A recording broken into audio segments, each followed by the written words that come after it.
That was weird. Okay, there we go.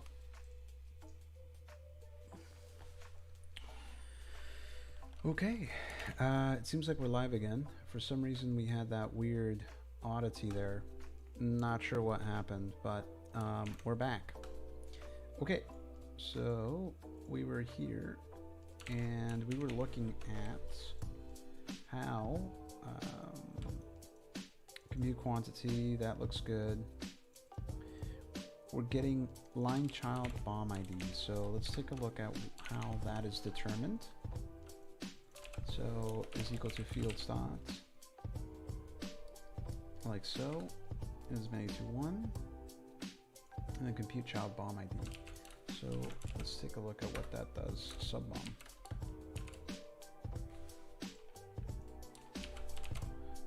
Okay, compute child BoM ID, there we go. If not self.product ID, self.child BoM ID equals false. Else self.BoM find product sample okay, so it seems like we might want to expand this functionality for the subproduct as well. So we should do that, which basically means that we should take a look at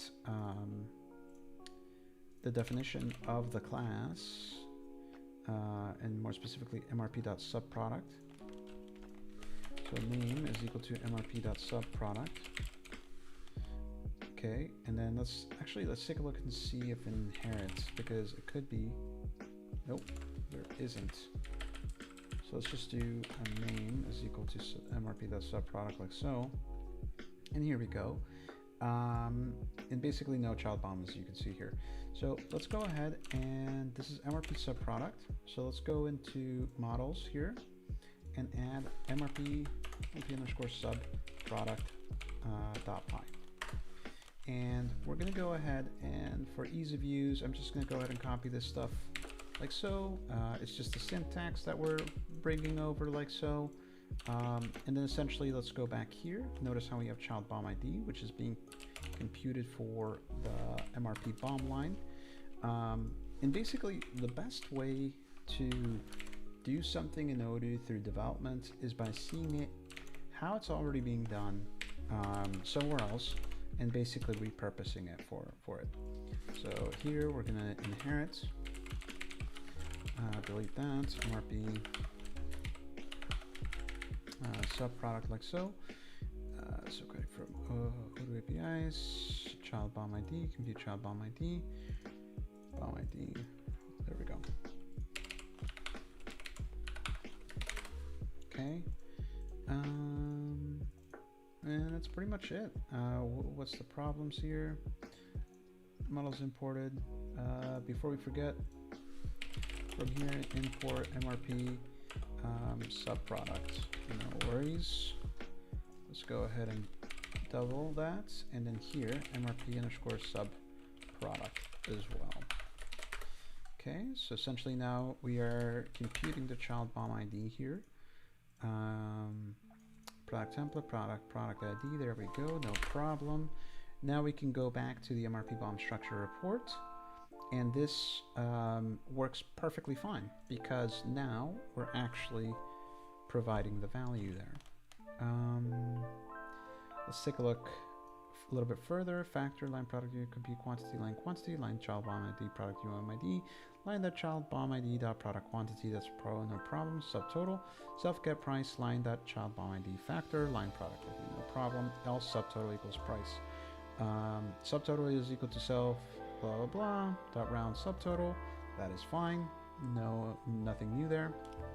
And then basically here we're adding more into the components, total plus or equal to subtotal, and then we're going to return the components and total here. Perfect. So pretty straightforward thus far. Prod ID is line.productid.id, prod name, display name.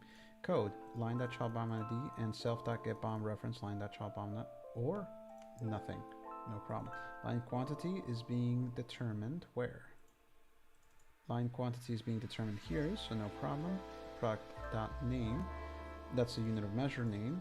Prod cost, BoM ID, Now, BoM ID, are we good here? BoM ID on parent ID. Yes, we are. Okay, line ID. Are we good here? Yes, we are. Level. Subtotal. Actually, level. Yep, level is determined here. Subtotal. Line.child ID. BoM ID. There we go. BoM ID.type. Perfect. Self.environment MRP document. It's searching for this stuff, which is product ID. And that looks good. Perfect. So honestly, if somebody asks again in regards to how easy is it to add byproducts into the BoM structure and cost report, the answer is it's fairly simple. Very simple. We're just expanding the current function and we're adding to the components array with more dictionaries, and that's it. Now, of course, everything seems simple until we test it and we run Odoo. So let's go in here on the init. Oh, it's complaining about not using this all function. So let's go back here and let's add the array of stuff that we're importing just because of our linting. This is not absolutely necessary. It's just because we like to keep pretty code. It's a good thing to have, not a problem. Okay, there we go. Okay, so there we go. We have models wizard report like such. Let's take a look at this guy, importing the translation, but we don't need to translate any terms here. It's saying we're not using API nor translation, so we can remove that and we can remove this and we're good to go there. Okay, let's take a look here. Let's rerun the local Odoo and see what we got.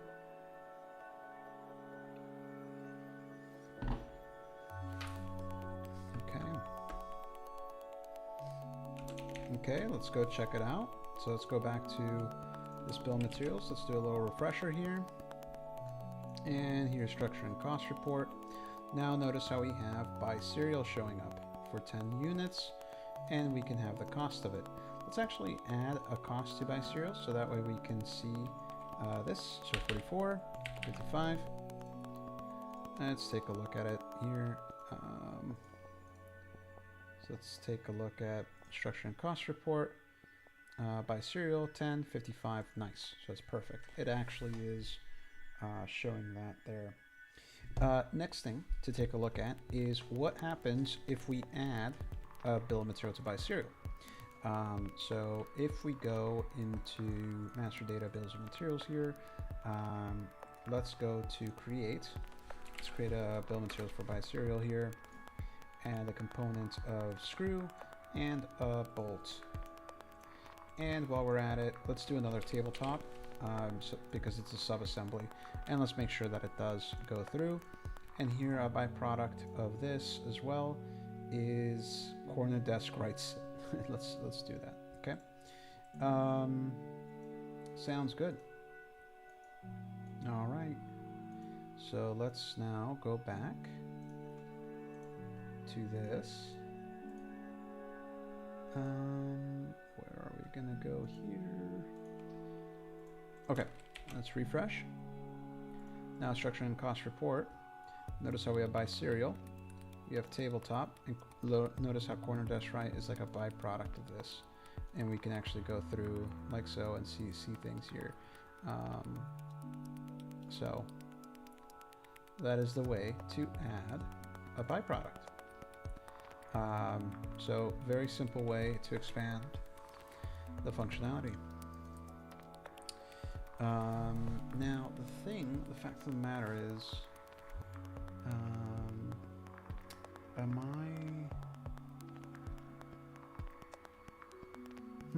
let's take a look and see. I think this should be enough, so we can move on into the next one. But I think this should be enough. It could be that we might have to expand it later by adding kind of a nice little subgrouping saying byproducts instead of, components. But for now, what's important of this task is the fact that it shows up. And that's the important piece of this for the unique purpose that this is being used currently. So okay, so that was actually a very, very simple modification. As you can see here, we got, well, apart from that, that was just linting, so don't worry about that. 2 lines of code, like 20 lines of code, maybe 4-ish. This was the big one, but that's like the majority of it. So we're looking at 200 lines of code just to modify that. It's pretty darn good. Okay, so let's go. And then byproducts considered in the BoM structure and cost report. Okay, there we go. Okay, let's go ahead and push that. Okay, next thing that I need to kind of figure out is a method by which okay, so actually it's a little bit simpler to just demonstrate what I'm looking for as opposed to kind of describing how I'm going to attack the problem. If we go into inventory and just as a heads up as well, just I know this is being recorded. This is all generic data, so this is not confidential data. This is demo data and so forth. So just as a heads up. But here, let's go to this one, Warehouse Out 7. I think, which one has traceability? Let's take a look here. I don't remember which one it was. Traceability report, here we go. Table MTO. So essentially in the traceability report here, what I did in the past about like 2 weeks ago was the fact that you can click one and it shows you the entire tree of where things came in from. So this item came from that, this came from that, that came from that, and so forth. And the traceability works from the serial number and going down to the raw materials. But the problem is it works just fine. Okay, I can't find a great example here. This one. Okay, this works just fine. Okay, perfect. So if we deliver several MTO tables, unique serial numbers here, 32, 31, 30, 29, and you know, there's multiple subassemblies, so we're talking like, right now in this example I only have one subassembly, but if we have 7 subassemblies, we would be able to see MO for the subassembly 1, then this MO for the subassembly 2, and it's yada yada, all the way down to the raw materials. Furthermore, within the raw materials, we can see where those raw materials came from if there is an actual source like a PO or a warehouse in or a C or what have you, and that's all tracked by the serial number. Well, regardless, right now it's perfect when we click on print cons, which is prints consolidated, because it basically only brings about the top level and the bottom level, like the bottommost level. But the problem is the fact that when you have 7-layer BoMs and just a lot of data, it takes 1 hour to pull this report. So what we're trying to figure out is if there's any other way where we can export in a report the topmost product and its fundamental all to the lowest raw materials in one PDF report, and then print that out. And that's basically the objective of this development, is something that's already present there in the traceability report, but this takes ages because it's trying to compute for all of the routes and so forth. Instead, what we want to do is just print something that goes down to the bottommost level, and basically do that. So how do we go about that? Let's go through it. What I'm going to be playing around with here is the concept of the explode function. So let me see if I already use it in some other version, in some other variation here. Nope. Okay, so let's just go to the base code. Define explode. So So here define explode like so, and this is the function that basically explodes a BoM, like a bill of material. It basically says to produce this finished good, you need to produce this. But the beauty of this function is the fact that it explodes upon itself if it finds a sub BoM in there, and so forth. So let's go in this and go through the process here. Okay, there we go. Okay, perfect. So we got define this, and do we have MRP BoM already? Probably not.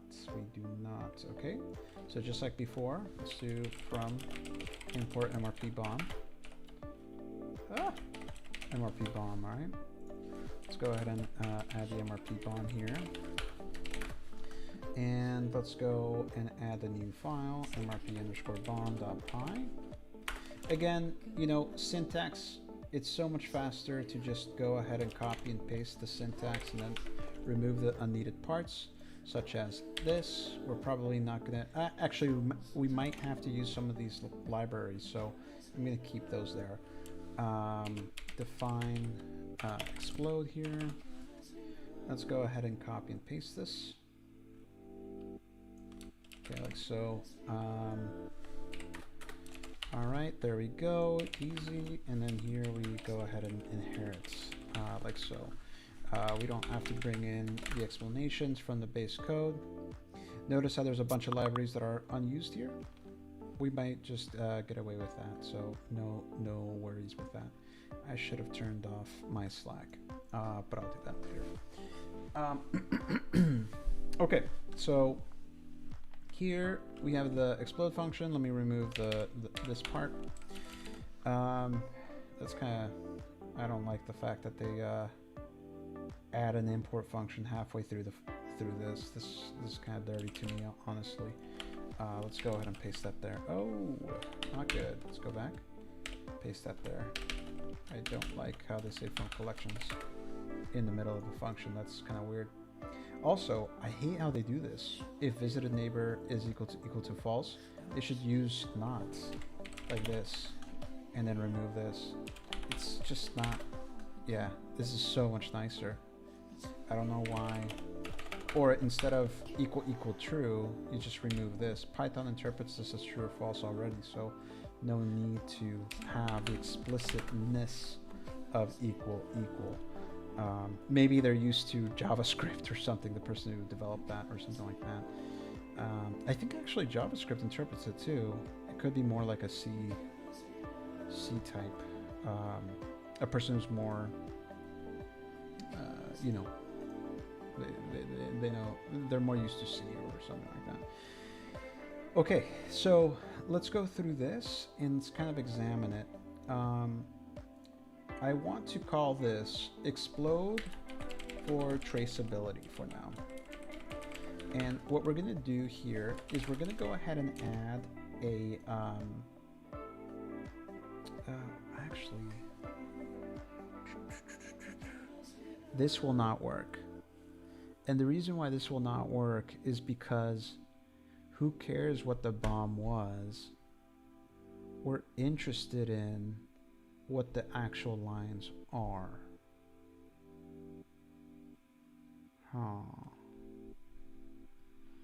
So this actually might not work. Yep. Because when we're talking about traceability, it's not a function of, hey, you know, which raw materials are in the bill of material. It's what was actually put in the machine and what serial numbers were put in the machine. And that's what's important. So, shoot, I think we're going to have to revisit this one. And I will have to think about this one a little bit more. But before we give up on it, let's take a look at the, where is the report that I added here? Let's take a look here. What's the name of this traceability report? So let's go ahead and copy this. Okay, traceability here. The traceability report here. This is JavaScript. So when we're developing an Odoo, it's Python, JavaScript, XML. That's the majority of it. I don't think you need anything else. Well, Jinja, but that's like, yeah. Well, those are the different languages here. Okay, so here we have this button. What was this name of this button again? Spect. Let's take a look here. Okay, caret down, fold.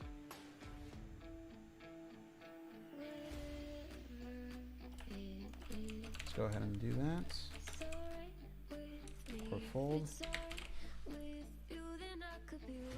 Find that get unfoldable, foldable, unfold function here. And this is the function that I basically ran to get all of the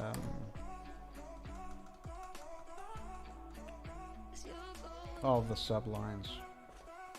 So basically, by default in Odoo, you have to click through by each one of these. But recently, I developed the thing that if you click one, it actually expands to all, for all, not just for this one.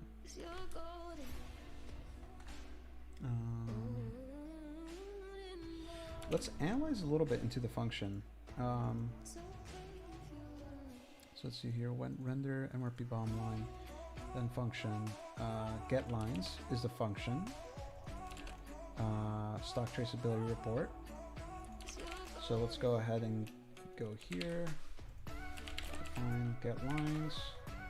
Whoa, that's a lot of them. Stock traceability report. So let's go ahead and do path stock traceability report like so, and put a star, and then put a star after as well. Okay. Let's just go into the actual model itself. No need to. There we go. Get lines, get link move lines. Okay.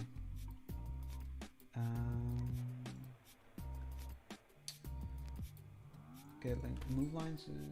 Use move lines. If not move lines, oh, that's for repairs.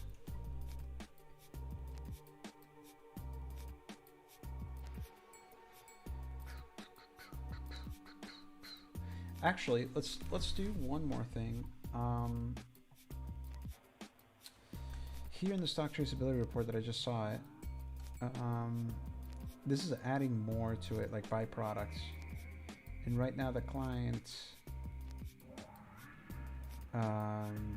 would like to see byproducts as well.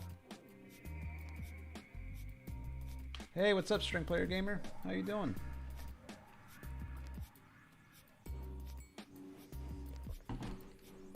So currently, we're just doing some enhancements to the ERP I work with.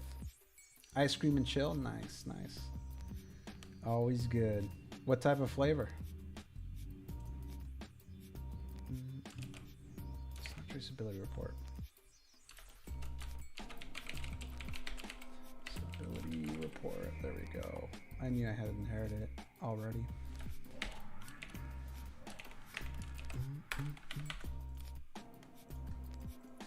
So here we have get reference, get link, move lines. Move lines is used, etc., etc. If not move lines is equal to the only flavor, chocolate. Oh man, you're gonna laugh, but my go-to flavor. Oh, the camera's all messed up. My go-to flavor is vanilla, but not just any vanilla. Vanilla bean. I love vanilla bean, like the good stuff, like the one that has like little actually bean stuff in there. So good, so good.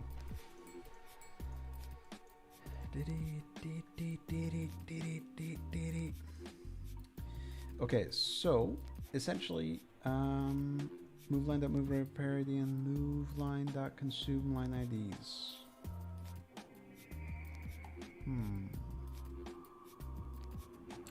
Okay, so here, for example, I'm getting get linked move lines like so.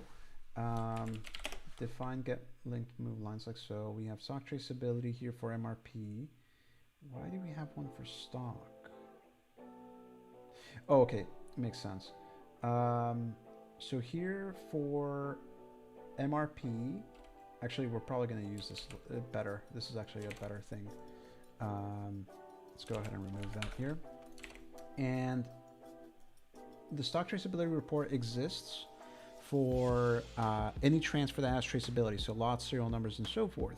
So you can actually have Odoo installed with only inventory.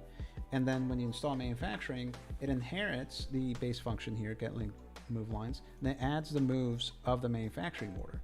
And right now we're kind of pivoting. I know we were talking about doing the, consolidated report in a more performance efficient way, but right now we're kind of like going on a sidebar to adding byproducts to the traceability report, which is something that I know the client wants as well. So here, basically copy this inheritance like so. And here, for example, the inheritance is to add the manufacturing order move lines. And in this case, we are going to go ahead and add the byproduct lines. So if not move lines is equal to move lines.moveID.consume unbuild ID and move lines.produce line IDs. Or move line.moveID.production and move line.consume line IDs. Okay, so this is a little bit confusing. Basically, we need to determine what this is. I know this is going to change to sub-product production ID or something like that, but I need to investigate into these other guys like so. So we're going to dive into that.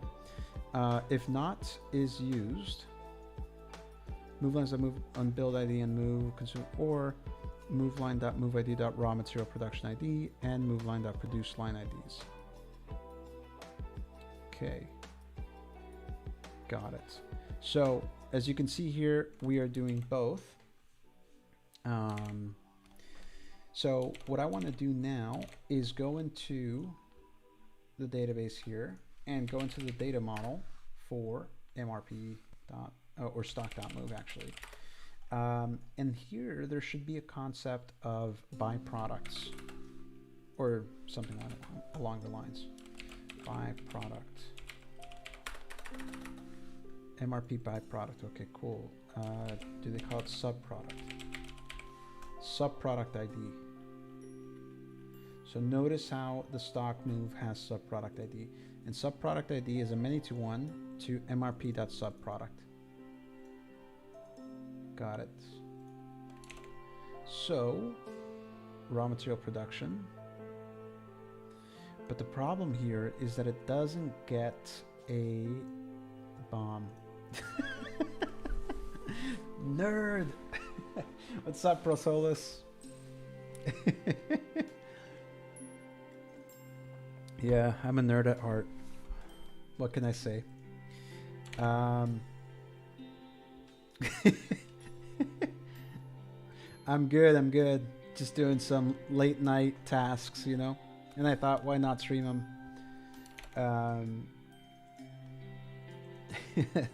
Nerd. I am a nerd, unfortunately. Actually, not unfortunately. I'm glad. I'm glad I'm a nerd, to be honest. Yeah, Python. Python mostly, but JavaScript, some XML as well baked in here. So usually when you're doing... Yep. It's a sleep aid for a lot of people, by the way. But yeah, when you're doing Odoo development, you're really just working with JavaScript, Python, and XML. very little Jinja, but that's, you know, very little. So that's usually what you work with. But yeah, if you have a front end, I mean, if you have a front end, it's JavaScript nowadays. I mean, you can't do HTML and CSS anymore, and especially if you're trying to retrieve data from your metadata from like a database store or something like that. You need to use JavaScript, jQuery. Yeah, there's no other way. You could do some PHP SQL queries, but you're opening yourself up to SQL injections and all that kind of stuff. So you would never want to do that. So yeah, it's kind of cool. So essentially here, yeah, PHP. Honestly, I don't know any PHP. I mean, I've played with PHP, but I wouldn't say I know PHP. I focus more on, you know, ERP development and this type of software and web application, and not really website e-commerce related stuff. So I know PHP is big in those type of things. So I think what we can do here is just add here the subproduct ID and so forth.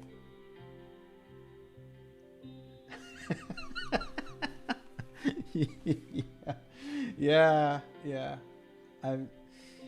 You know, I would rather. Yeah, I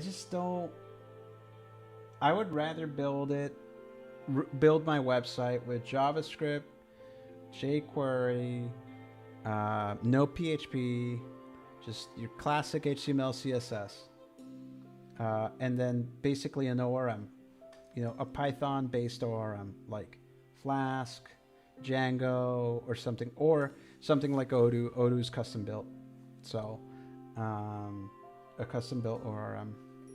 Yeah, no PHP for me. I'm good without PHP. Yeah, Django and Flask, good old fashioned ORMs. They're still.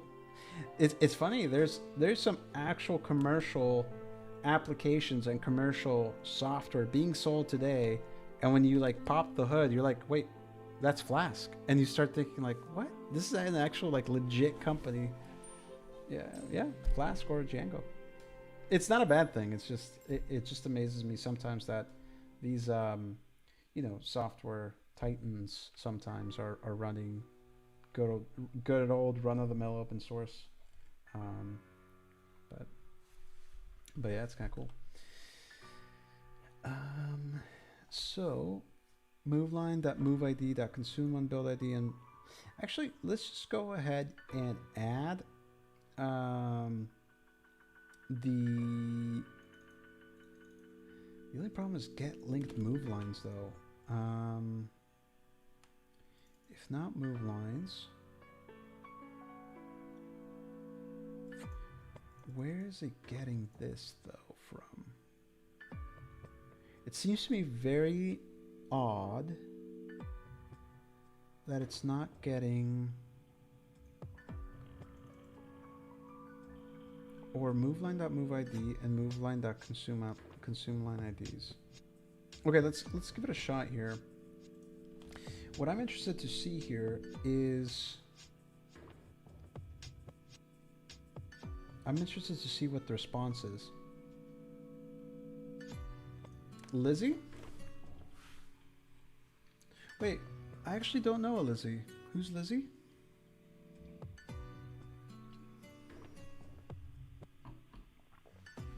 It's so good, right?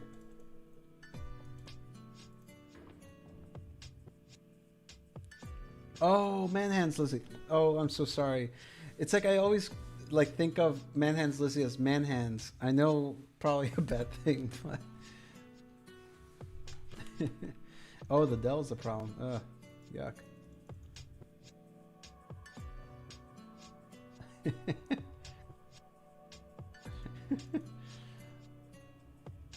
All right, so moveline.moveid consume on build and moveline.produce line IDs. I'm actually interested to see if moveline.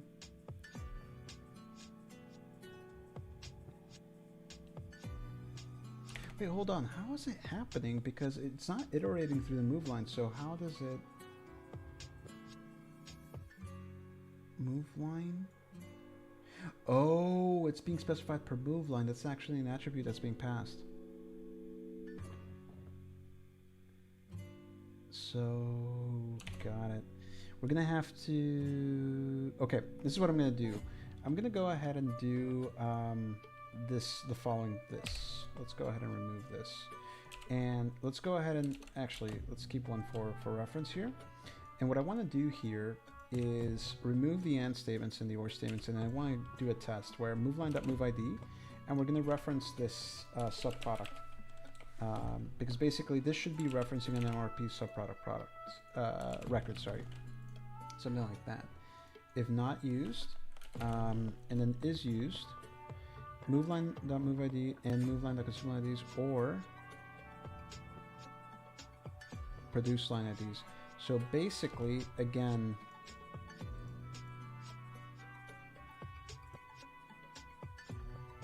actually, I'm just going to pass false. I think we should be able to test and see if this function will work with that.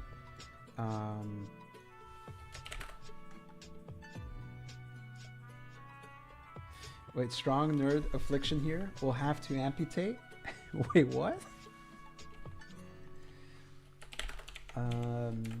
Okay. So let's go back here, and now let's do a traceability report of this with the provided values. Traceability report, and now the only problem is the fact is that this MO might have not had a byproduct. No, it did, actually. Huh. And I don't see a byproduct of biserial here.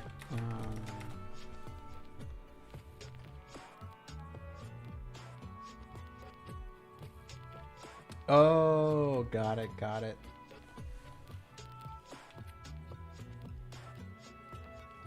Trying to have a computer half built.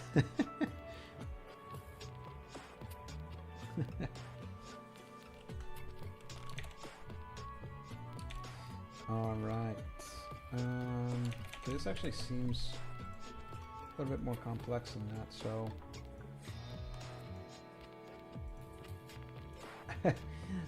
Thank you, thank you. Yeah, this is a little bit more complex than I thought. I think I might want to move straight into QB integration if I don't solve this in the next few minutes, because I don't want to spend too much time thinking through this, because it might be irrelevant as well, based upon what the requirement would be. Moveline.moveid.subproduct ID. I'm a little bit confused why it did not work. What if we go ahead and do a pass on this? It should be blank. If it's not blank, then this is telling us that we're not referencing the function at the right level. Return, actually, I'm going to return a false.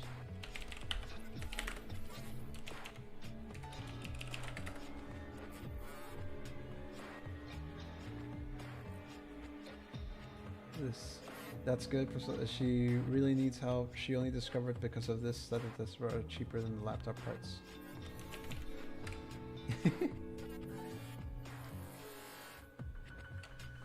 Oh man, yeah.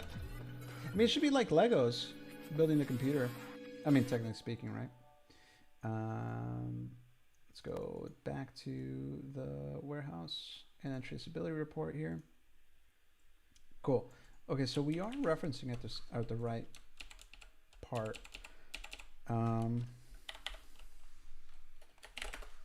So move lines is used, and then if not move lines, oh no. Yeah, it's always plug and play. Is this Manhand's Lizzie first computer? Any experience building a computer before?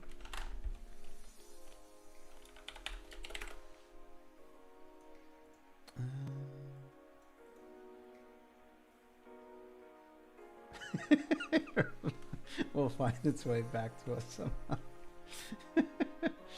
Yep, pretty much.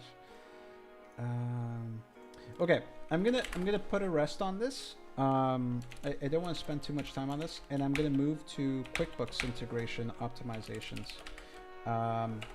So I'm gonna go into that now. Just because I don't want to spend too much time on this, because it seemed, I thought it was going to be a little bit simpler than I thought, but at least we were successful in the first thing, which was we were successful on the expansion of subproducts on the BoM structure and cost report. So I'm happy of that. And it was actually a fairly fast solution, 5 minutes or like 10 minutes or something like that. That was really good. Okay. Let's go to QuickBooks. Okay, so for this I do have to reference what are the improvements that we have to do.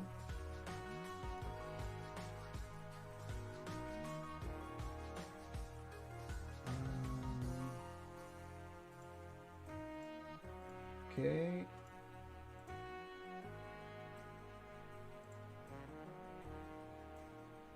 Okay, let's see here.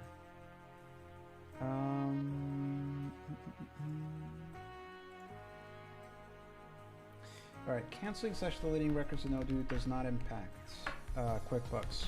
Okay, so that's going to be the first thing. If this works, you can do. If this works, you do for your own projects or for a client. Is this work you do for your own projects? Oh, what I'm doing right now is actual client work, but I'm doing it in a, darn, actually I just noticed that I can't use this. I actually cannot use this. I'm using demo data, but there's certain things that I can share and I cannot share. So it makes it really hard. Like for example, the 2 tasks I was doing at the beginning, those I can share. And I was using demo data, so I can stream them. There's a lot of the work that I do that I unfortunately can't stream. So that's kind of the issue. I was thinking about being able to stream this, but I think I might not be able to, because I think there's only one portion of it that I will not be able to share. Darn. Darn. This one, this is a MacBook Pro, not an M1. Not an M1. This was a 2019 MacBook Pro. Yeah. Actually, you know what? Just because because I just thought about the thing with QuickBooks that I can't share, I think what I'm going to revert to is some TwitchBot stuff, or some TwitchBot development. Actually, let me see, what was the other stuff I said I was potentially doing. Traceability BoM structure was done. QB I can't, well, we'll see. And yeah, I think we'll do some TwitchBot. String player gamer, I think you said you played around with IRC in the past, right?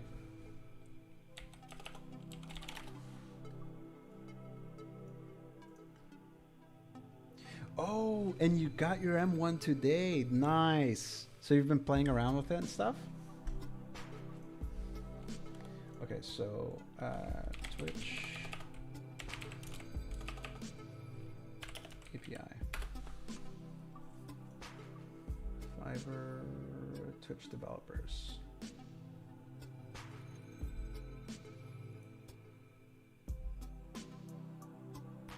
Yeah. Okay. So say here, for example, client ID. authorization. So the Twitch API provides tools for developing integrations with Twitch. Here a quick result, blah, blah. To make API calls, you need a client ID to receive one login to Twitch Developer Console. Okay, this I will not be able to share. Okay, authorize. Register your application, name, test. Well, you will receive the result of a client authorization, either an access token or failure message. The match the redirect URI parameter passed when testing locally. Cool. Yeah, late Mac Mini M1 full spec. Haven't tinkered yet in migrating all data from old MacBook. Nice. That's pretty fancy. Mac Mini M1 full spec. It's going nuts. Nerd player gamer. Who's the nerd now? Buying a full spec M1.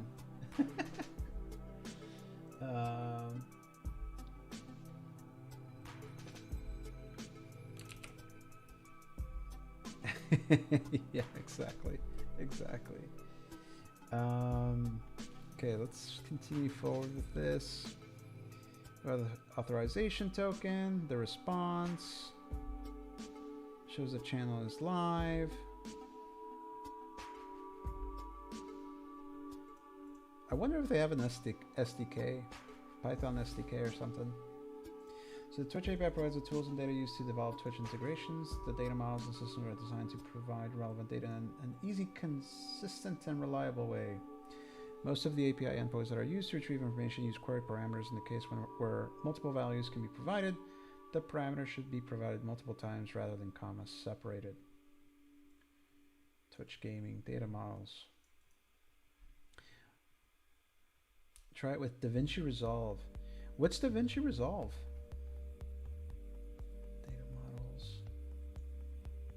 Remove extraneous data, return consistent structures, and simplify responses to a single layer.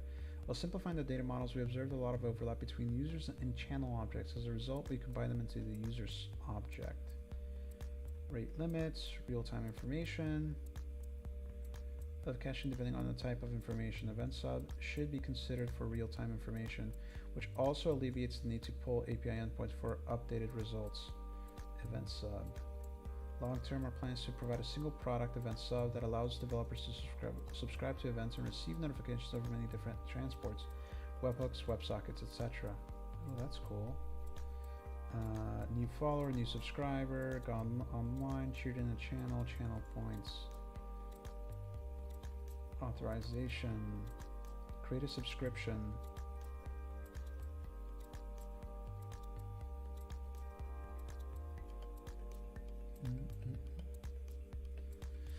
Video editor, nice.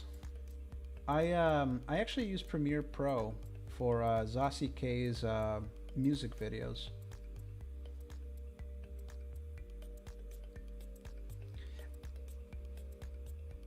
Well, that said, Adobe makes it subscription based. Yeah, I mean it's subscription based, but I mean it's affordable, right? It's only like $20 a month, or maybe more, but. And you can pause the subscription if you don't want to pay for it for a given point in time. Okay, so the first part of this is getting authenticated. And instead of deploying kind of like a web app of sorts, what I'm going to go ahead and do is actually use a demo database for that. Let me see, did I already have this? No. All right, let's move this over here and let's go ahead and do that.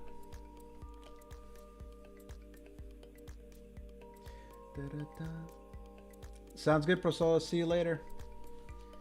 DaVinci is the more powerful than Adobe Premiere and it's free or a one-time premium pay. For the pro version, some DaVinci. Okay. So essentially, what I'm going to go ahead and do here is I'm going to create a redirect.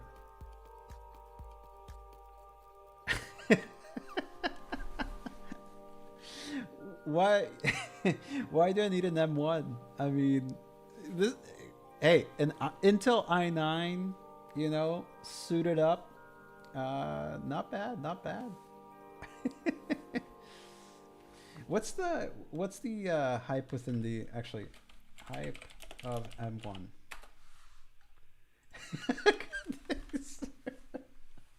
It's Intel. It's Intel. What, you want to use AMD?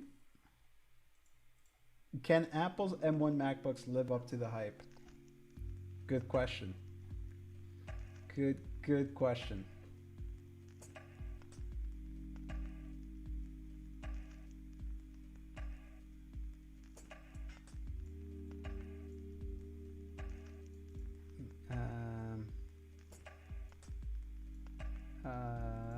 On paper, that sounds fantastic because ARM could potentially solve a lot of problems. If you like super fast performance that enhances your streaming, online slots, gameplay, editing, or simply browsing, the M1 and ARM computing could be the chip for you. However, despite Apple's promises, some concerns remain. Prosolis, some concerns remain. We have already seen how the benefits of ARM computing have failed to be realized in reality. Microsoft Windows 10 on ARM platforms has been stumbling since launch in 2018.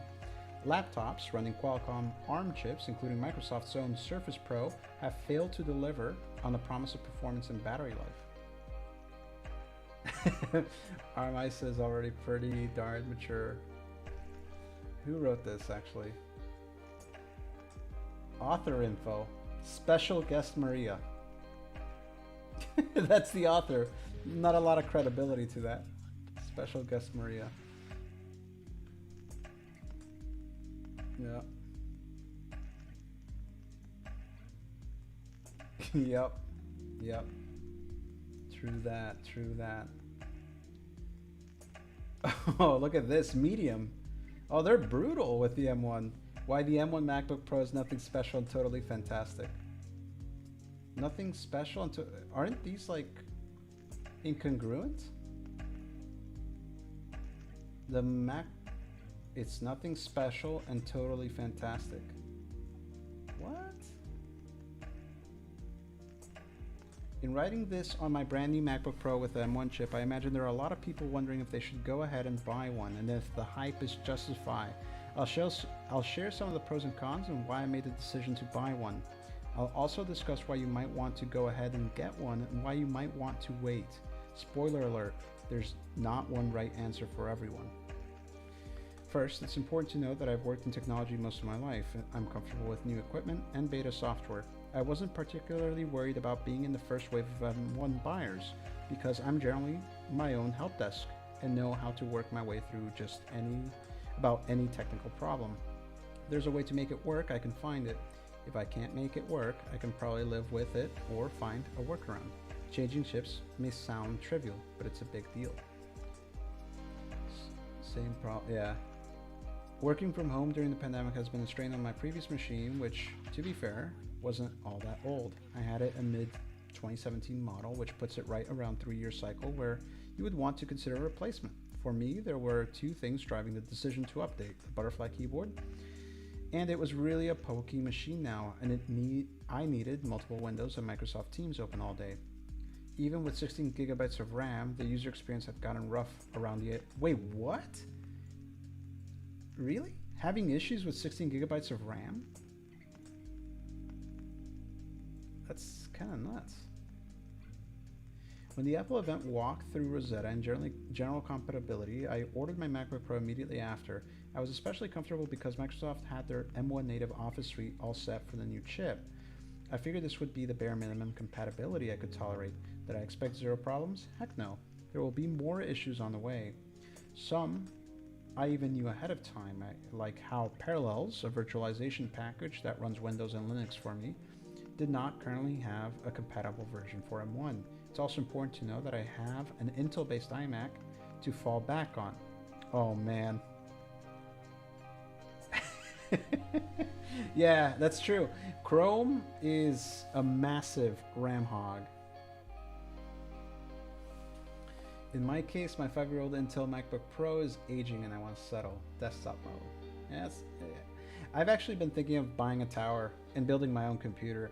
The only thing about thinking of building my own computer is that I start going nuts. Like, if I'm going to build my own computer and I'm not going to go with like a standard installation, I'm most likely going to buy the top of the top, which very quickly after I see the final bill, I'm like, do I really need that big of a machine? You know, because I would want like the Intel i9 Extreme. I would want the 3090 frickin' the new NVIDIA 3090 and the whole 9 yards and stuff. So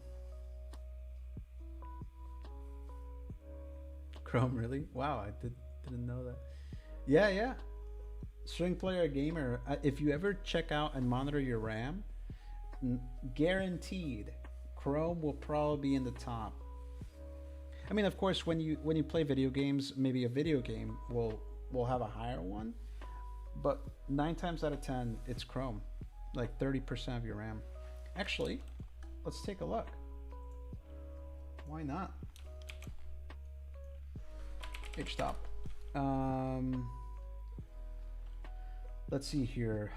Sort by, so F6 and percent CPU. Oh, OBS. Wait, hold on. 114% CPU. How's that even possible? It's probably because of the multi, you know. But essentially, the next one is Chrome. OBS right now, Chrome, and then some Mac OS based applications, Chrome, Streamlabs. Yeah. Hijack Audio is the next biggest thing.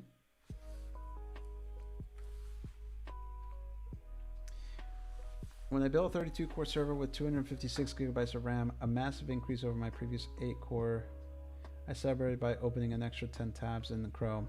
It was amazing. And the topic of Adobe was in Adobe Lotus for a decade. I totally resent them now. No holds barred. They failed to evolve, and now they are overtaken by better products.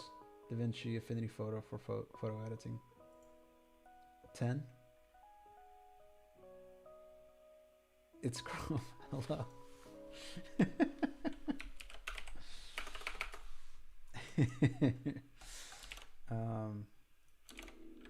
Okay, so going back here, I'm gonna go into oh, I thought I already had it open. I don't know why. Okay, so there we go. And basically I'm gonna add a new, I thought I had a controller already. I thought I had a redirect you up. Oh, it's because it's account QuickBooks, my bad.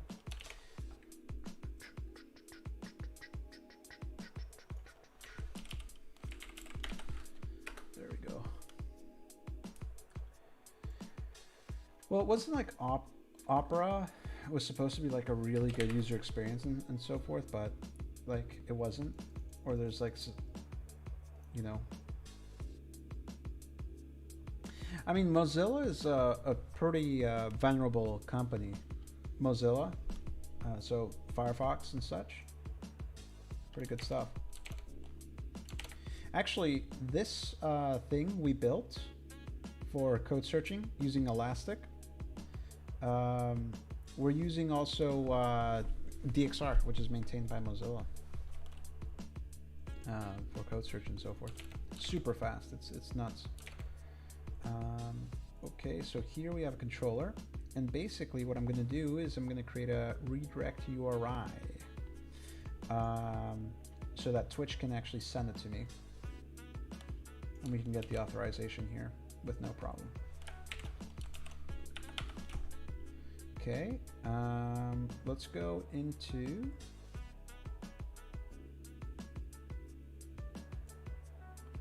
let's see here.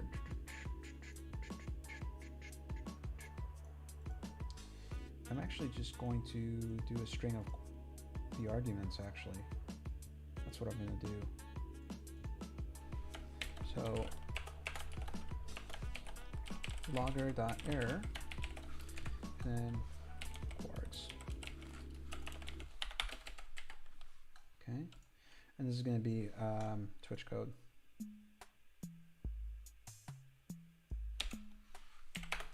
Twitch code. Like that.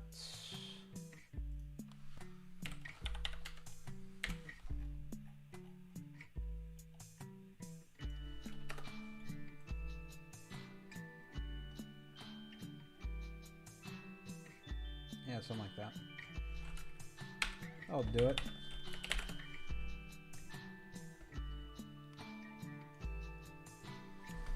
Netscape Navigator.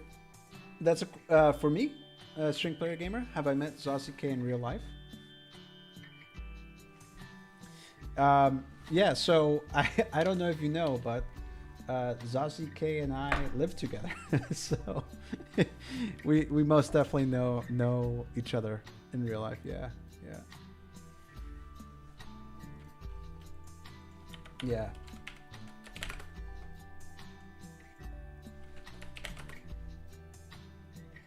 Yeah. Yeah, and that's why it's actually kind of funny. I don't know, what was it, like 3 streams ago or 2 streams ago or something like that. I actually pushed her to test out and try out Ableton Live, and it didn't go as planned. And she's like, "Oh, I need tech support," and then, I just ran to the next room to help her out. And I think Chocolate joked, fastest tech support in the West.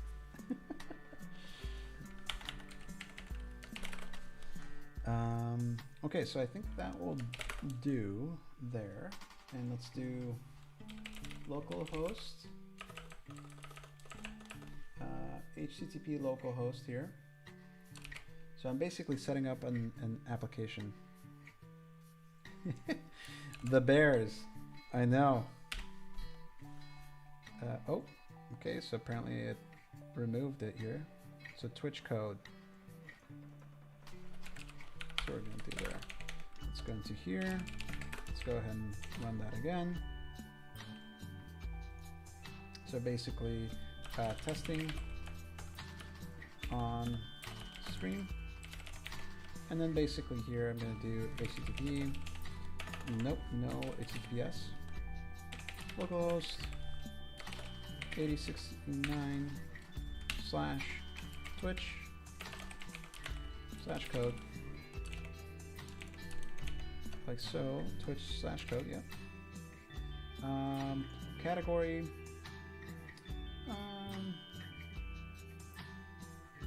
Application integration. And let's go ahead and add that. Okay. Let's go ahead and create. Oh no, I have to enable 2-factor. Oof. Oof, oof.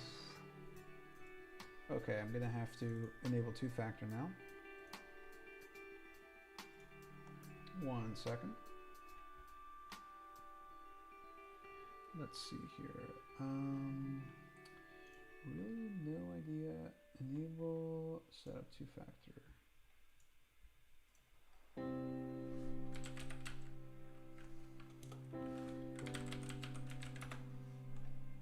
Okay.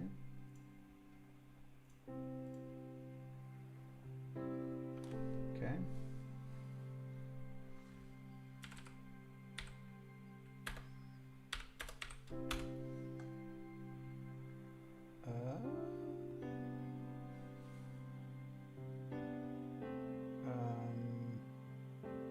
Oh yeah, okay.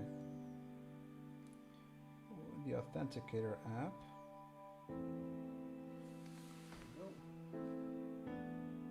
Okay.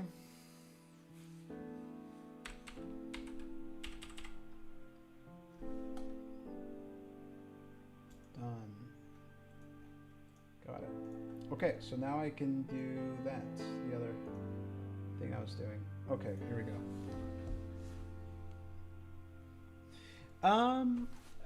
I actually don't stream that often. So it's like really rare. I started streaming recently.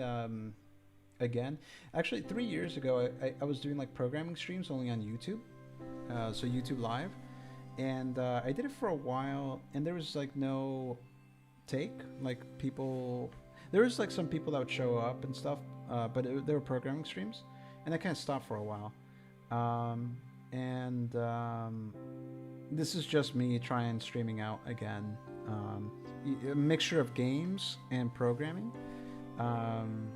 It's fun, so I think it could be really fun.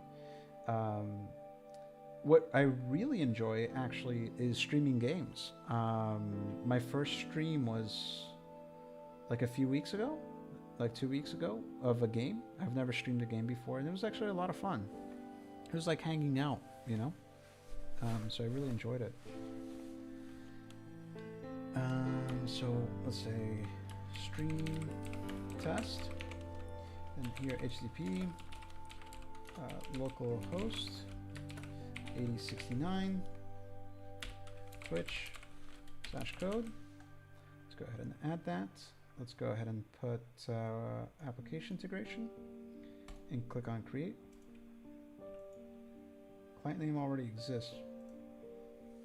Stream test code. Oh no, come on. Test code. Then HTTP localhost 8069 Twitch code, add. There we go. Okay, so there we go. We have extensions for an experience that allows streamers to create interactive custom experiences such as leaderboard, minigames, polls. Okay, application, this should work. Okay, let's go in here. Let's see here, Twitch API. Clips, streams. Directly within the live experience stream APIs, users API references. Let's take a look at this. Okay, authorization. Get users. So here, get information about one or more specified Twitch users. Users identified by optional user IDs and or login names. But what about a specific chatbots and IRC? Let's do this. Building a bot. Twitch offers a IRC interface for chat functionality. Chatbots allow you to interact programmatically. We'll build. Get environment variables. To start, you'll need 3 environment variables. Bot username, channel name, the Twitch channel name where you want to run the bot. Usually this is your main Twitch account. Then the OAuth token. So this is what we were doing the return URI for. Twitch chat OAuth password generated. As of Twitch now requires that you log into IRC using an OAuth token instead of your plain text password or hash for additional security. Use this tool to generate an OAuth token to authenticate with Twitch IRC. To entire presented token, including OAuth. Oh, something happened. Log in. Okay.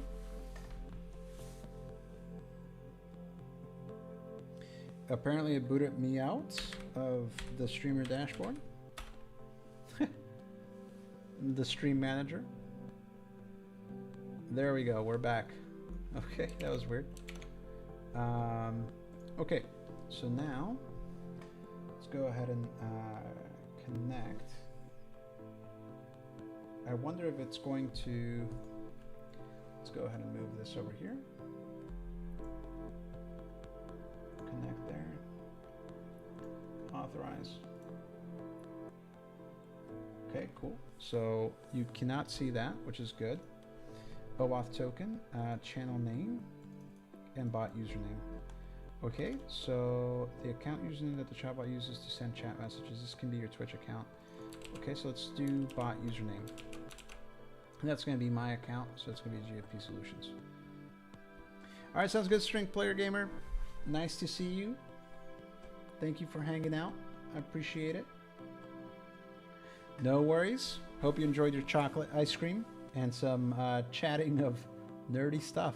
Hey, enjoy the M1. You know, have fun playing around with that. For sure, I would have fun with the M1 if I had one. For sure. Okay, let's go into the terminal itself. And actually, I'm going to create a new one. And here's I'm going to use it to export the environment variables. So exports bot username. Now, of course, I can't share this because I would be sharing the OAuth stuff. So bot username is going to be GFP solutions. So if I do bot username cat. Okay.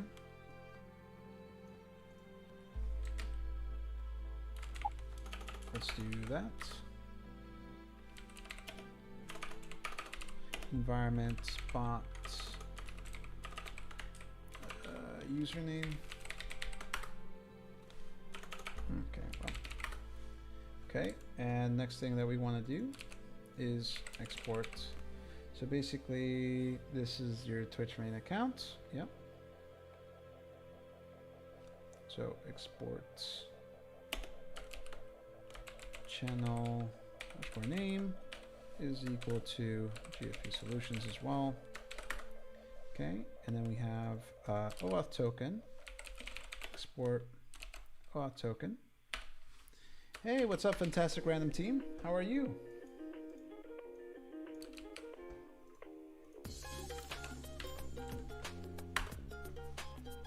Okay. So we started with some miscellaneous Odoo development, and then after running into some issues, I decided to start playing around with creating some Twitch bots. I've never done Twitch bots. This is from scratch, you know, running it. So we'll see how it goes. Let me move that over here. Okay, let me go back here.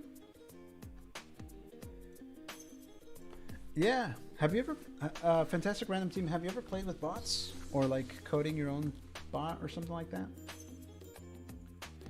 So we're in the chat bot and glitch.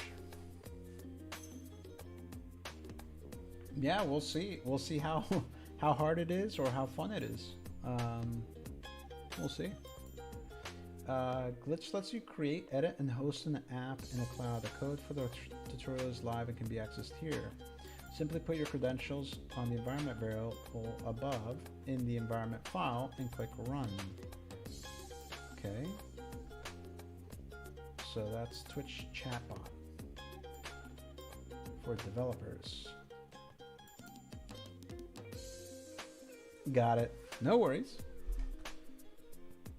So this thing is starting glitch. Okay, so this is something else that we might check out later. Okay, so now that the bot download and install Node.js, run the chatbot locally. Okay, so if you prefer to build and run our bot example locally, follow the steps. Download and install Node.js. I have it. On the command line, install tmi.js using the Node package.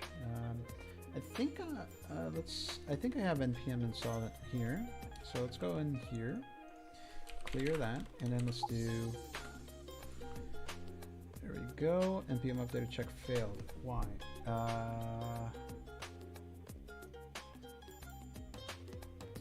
Okay, hold on. npm node.js. I thought I already had a node.js.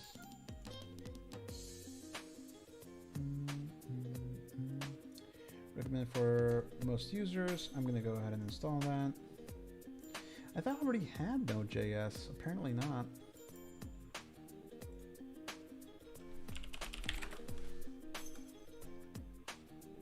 Okay.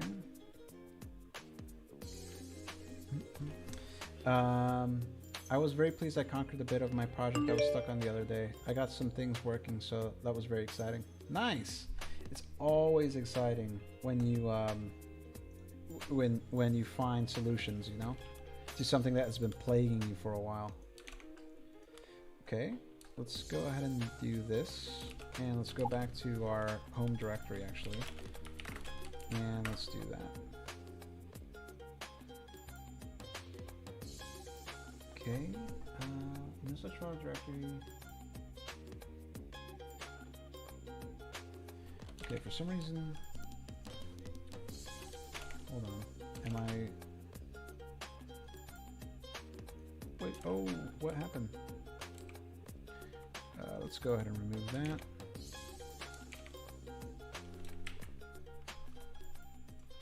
Oh, let's remove this. Let's go back here. Okay. So in bot.js below, replace the 3 environment variables with the values obtained here. Okay.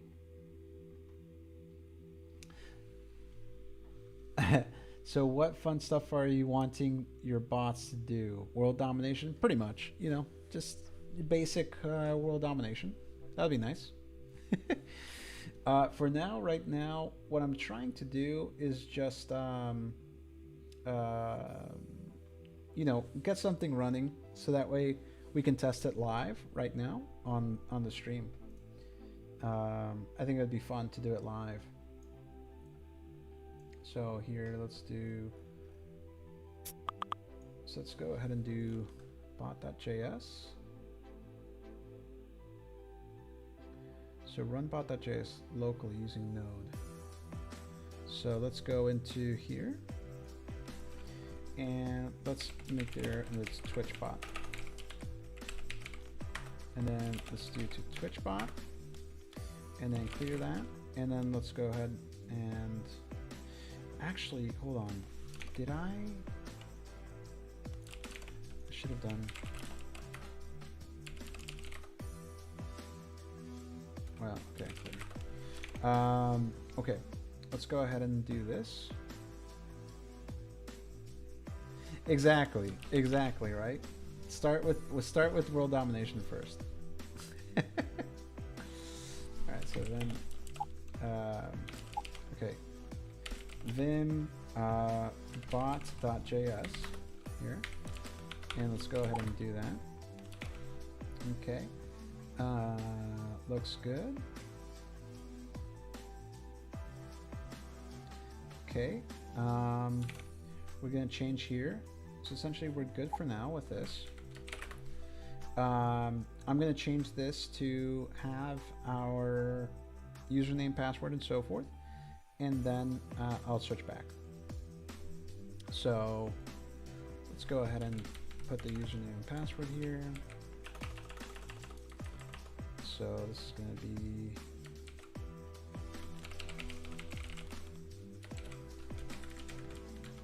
okay, and then that's going to be the channel,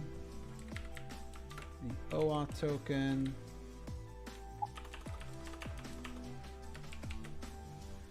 and let me copy this.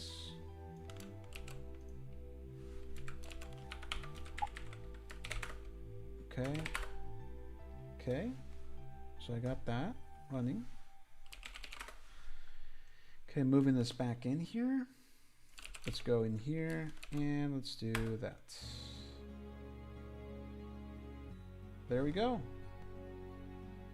Okay. Unknown command, now playing imagination. Okay, cool. So now we have that running. And now, oh, I can't, let's go back here. So if I do something like dice, nice. That's very simple, huh? Fantastic random team. Just like that. We're running a Twitch chat bot. That was very simple. Now, okay, we didn't write any of the code, right? But to get it going. Hey, Zossi, how you doing?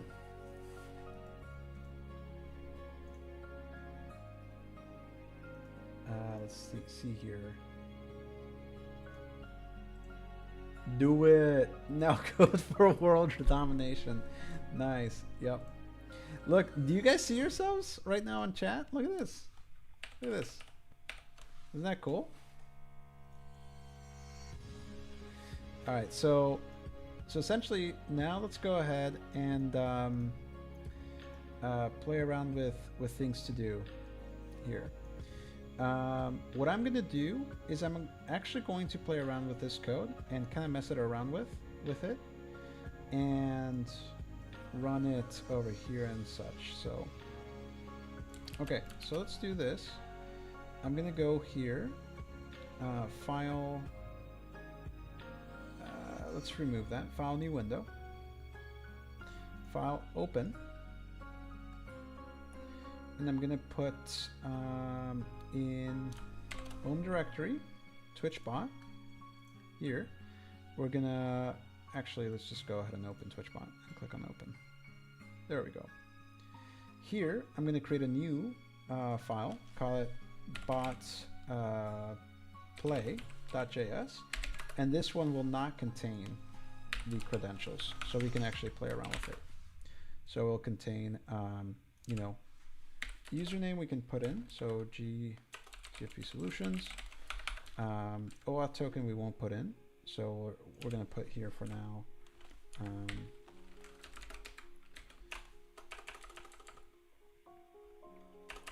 Exactly, we could do dice rolls. You know, here, fantastic random team. Actually, try doing with a dice. You could. Oh yeah, Zossi K, feel free to come in as a guest. Yeah, you see? Check it out, fantastic. Exactly. Password. So that's really not the password, but we're putting it as a placeholder for now. GFP Solutions. Yeah, that's really cool, actually. So client on message handler, message connected, client.connect, function on message handler, target message. So message here, it seems like we have the message here. Call every time a message comes in. So on message handler. Oh, hello. Guest appearance, Zossi K. I don't think they can see you. Nice. I'm gonna. Oh, all right. All right. Fantastic random team. Let's ask Zossi K. You don't have to show, but you can hang out there. What would be a cool chatbot that you would like to have people interact in your stream with?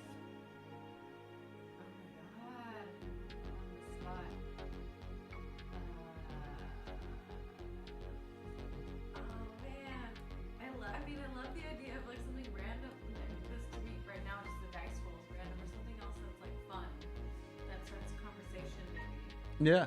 Maybe something, I don't know, music related or starts a conversation. Think about it and then just let me know in Yeah, chat. I need to think about that. That's cool. Yeah, let me know. Let me know in chat. Building chatbots. Yep. And yeah, fantastic random team. You are absolutely right. No sharing usernames or passwords, and well, username doesn't matter because this is actually my. I mean, you're in twitch.tv/GFP Solutions, so that's fine. This is Twitch TV/GFP Solutions. So again, you're fine. But the password here, I'm going to keep it as password, but it's not going to be password. So yes, we're not sharing passwords. That's why I have bot play and bot. So two different versions.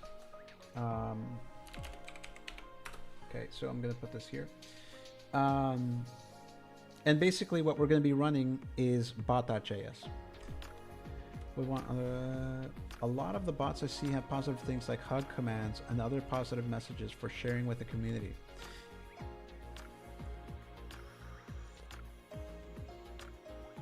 Oh, really, Cappy?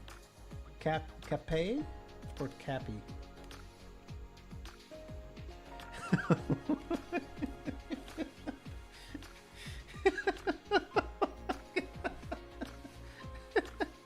Oh no. Round of applause for Cappy or Capeki. Nice. That's a good joke. That's a good joke. Okay, so Fantastic Random Team or Cape, what bots would be cool? So Fantastic Random Team was talking about like, you know, like positive stuff, like hugs and stuff. Zossie is thinking about some of them right now. So right now we have this, a very simple one where if command name is equal to dice, then do this, else unknown command, right? Basically, that's what this does. Basically, what we could do is an else like this, else like this, and add more. By the way, I am not a JavaScript developer per se, I would say. But why not? So else if, else, actually delete that, paste that, console.log, client.say, and then paste that in there like so. I think I have, what's the, here we have the chat going on here. What's the else if command on JS? Wait, let's see here. That's so good. Although vitamin C deficiency might also be really, that's true. For the double whammy, that's true. I mean, it kind of depends on what sort of things you stream and what for your stream, especially with interactions from the viewers. You're right, Fantastic Random. One to maintain quotes and jokes. That could be too. That could be true. Another one that could be that.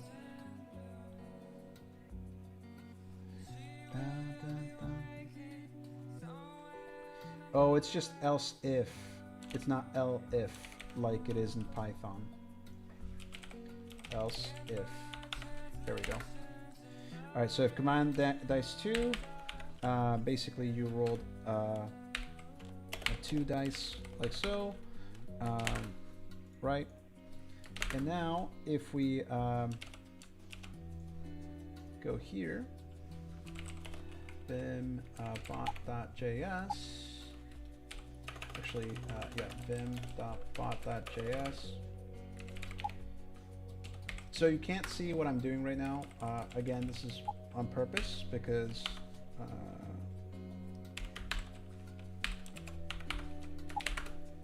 I don't want to share the OAuth password.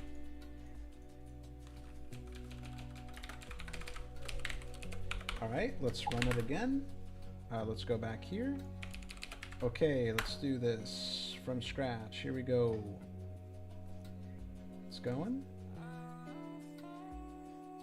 Okay, connected to the chat. All right, let's go back here. Like, have so many windows open right now, it's nuts. Okay, there we go. So let's do dice 2.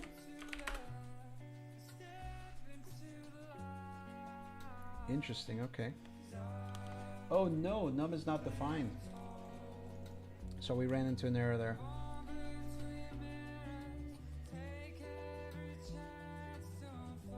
Say, that's awesome. One to me, two quotes. Cappy says, I say ditch the bots. We work on some cool computer vision problems. I mean, that sounds cool too. I'm actually looking for like cool projects to like focus on, to be quite honest. Ooh, yeah. The ink specs are in quotes from the streamer, or a bot for practice techniques. That's definitely music related. That could be cool too. Let's take a look here. What would we... Okay, so why... It's returning a num and it didn't like it one bit. So why did it not like it?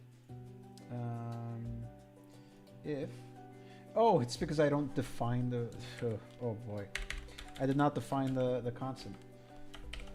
Of course, it's not gonna know it. Okay, so essentially there, like that. Let's go back here.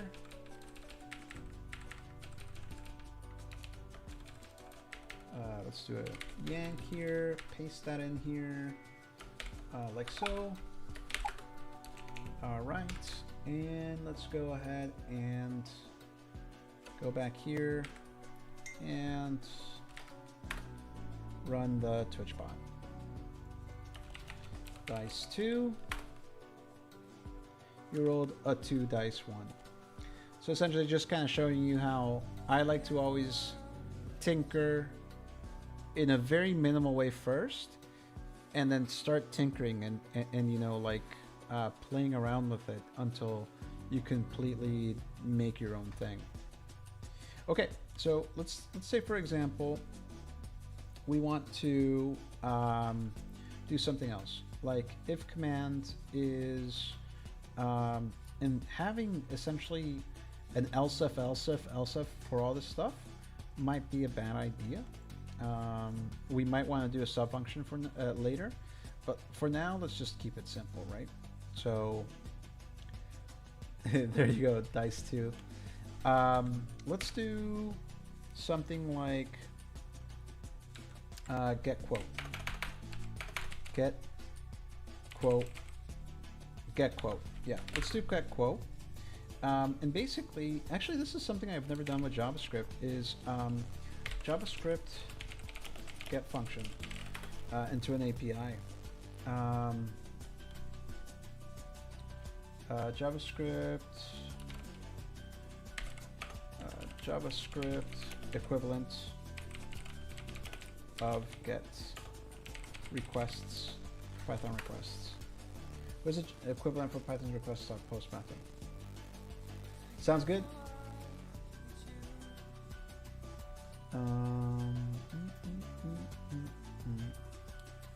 Fetch data dict.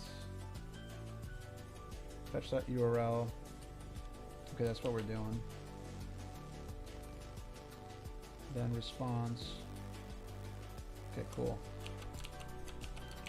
Okay, so then we can do something like this, where we are fetching from an API. Let me go ahead and comment this out for now. Then response is equal to response.json, then data, get rid of the data from the message there. Then response.json, then data.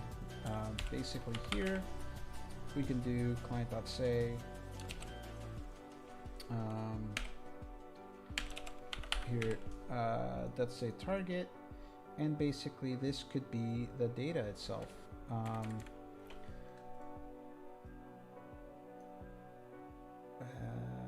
Yeah, it could be data, like so. Now, and let's change this to a get, and let's change this URL, actually constant URL.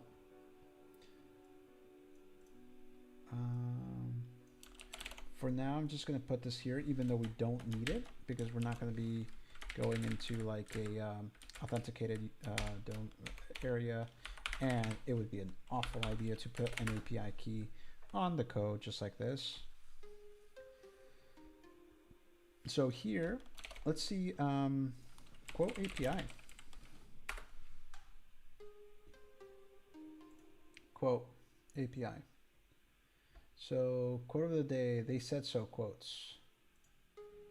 So quote of the day, description, response,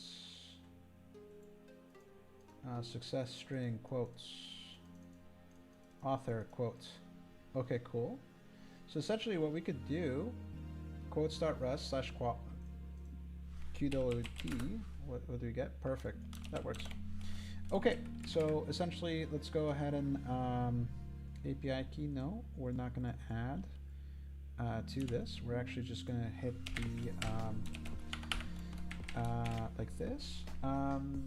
Actually, there were parameters we could pass too, right? Categories and language. For quote random. Let's do quote random. So what's the endpoint for this? Quote / random. Okay. Let's do like this. Like this. All right, perfect. That works.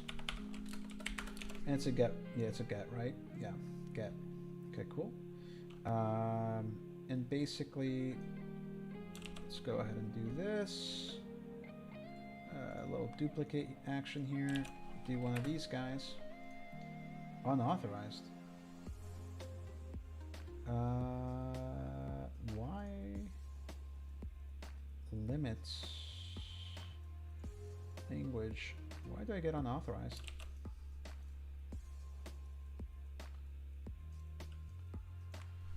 But I do get a quote on QOD.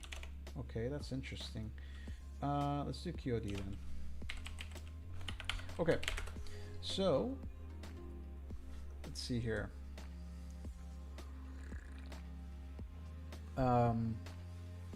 So get data dictionary, whatever, what have you, response.json, client data, unknown command.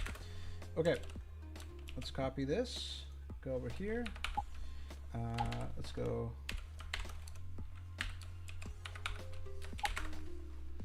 Okay, there we go. And then let's go copy this.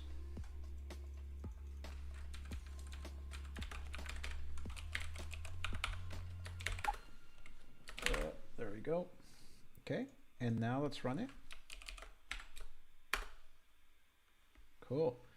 All right, and now let's do get quote.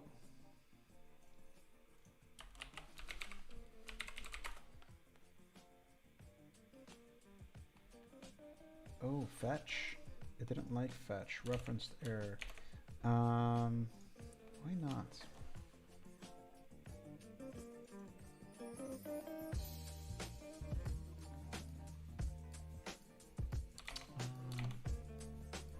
Do we need to do something else that I didn't read? You can use the fetch API. You have to use fetch or Axios Lake. Welcome back. So I'm creating right now Zosik you type in get quote and it basically returns the quote of the day.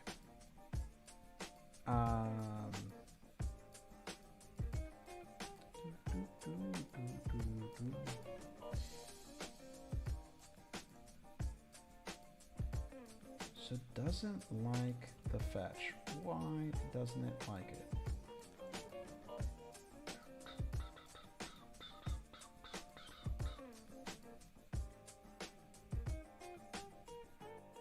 Let me try something out real quick. All right, so I'm gonna go to these guys.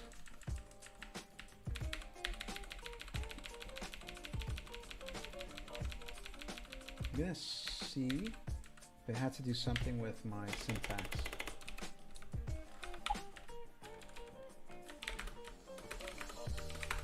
Okay, let's go back. Let's run it again. Get quote.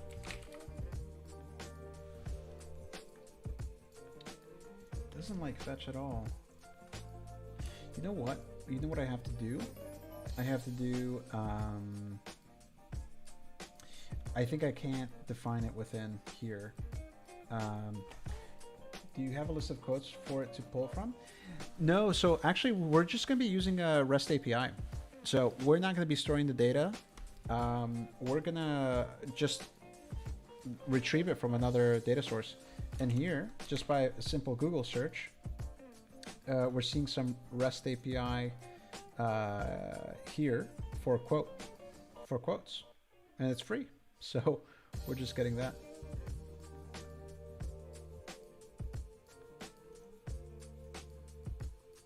That could be too. Yeah, that could be cool too. to basically add.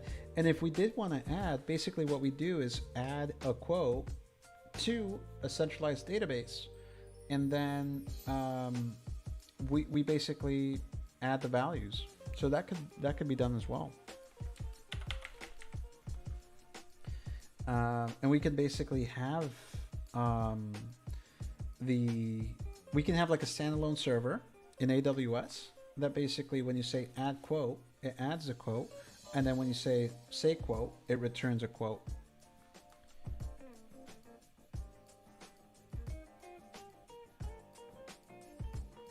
Yeah, that's very simple to do. Actually, we could definitely do that. The only thing is I'm kind of lazy right now in the sense like I don't want to deploy a server. We could. I just don't want to tap into AWS because for security concerns I would have to get my UB key and all that kind of stuff. So I kind of don't want to do that right now. But essentially, okay. So what I'm finding out here is the fact that I'm gonna have to create a function that basically retrieves the quote for us. Function called when get quote command is issued, and basically this function is get quote, like so, and then basically here return, and this is where we're going to return the data. So we're going to go ahead and copy all of this like so, and instead of this we're going to go ahead and do this. We're going to move this all the way back here.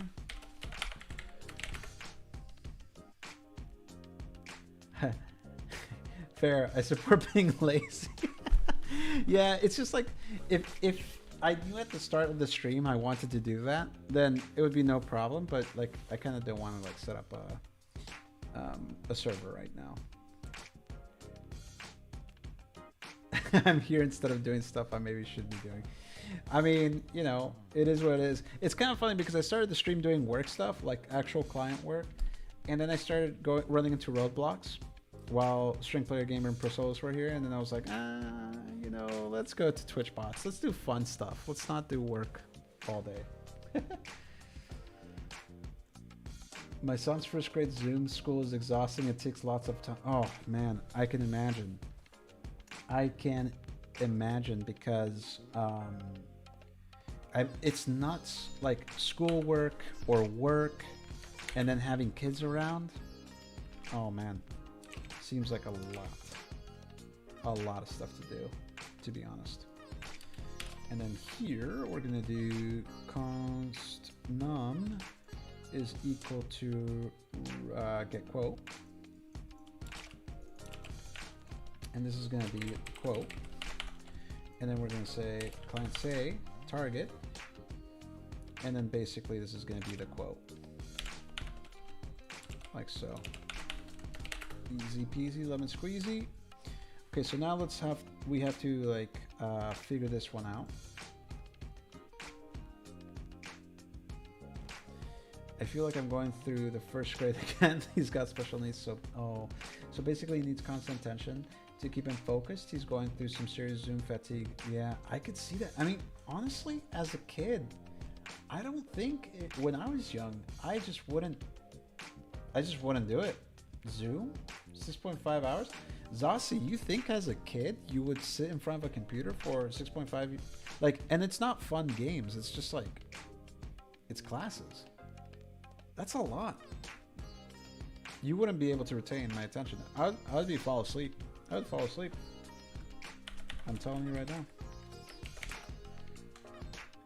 Okay, so we have that. We're gonna fetch the URL. We're gonna do a get, and then response.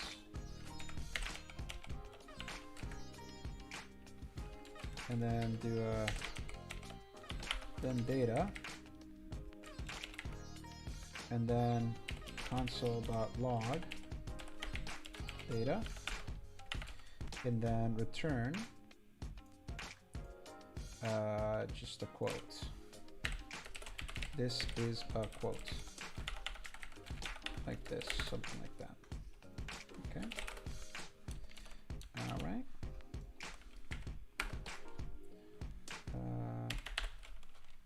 Okay, let's go ahead and deploy that, and then let me go ahead and put the password. You guys won't be able to see that again. Okay. Okay, there we go. Let's go back here.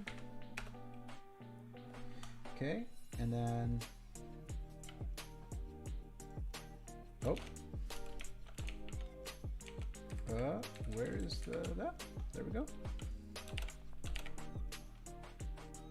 So I was,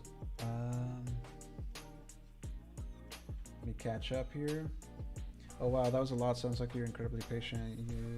Yeah, I can't even do 6.5 hours or so. Yeah, that could be confusing too. Like relearning what and the way how they're learning stuff. I mean, how they're teaching stuff. To go back and look at some stuff to try and figure out what they were supposed to. Yeah, I can imagine that.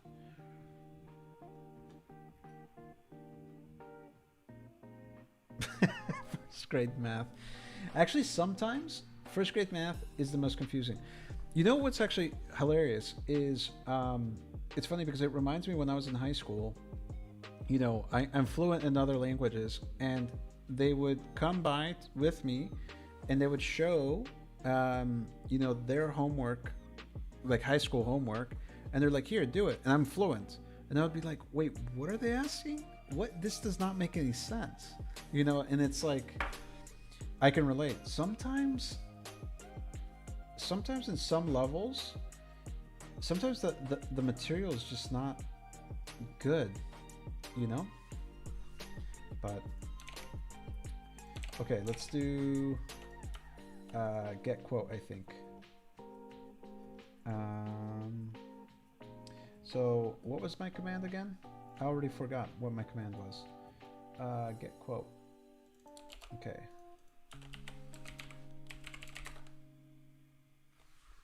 Oh no, it failed.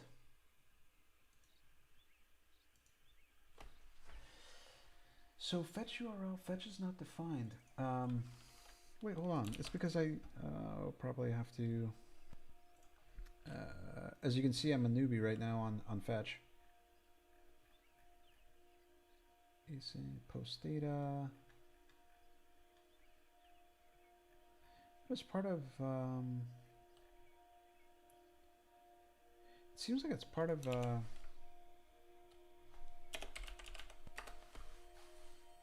Fetch is not defined. Stack Overflow. Node. You need to use an external module for that, like node fetch.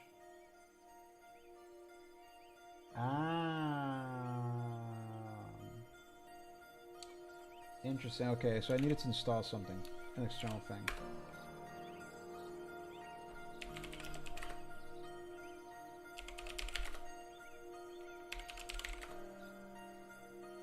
Okay, there we go.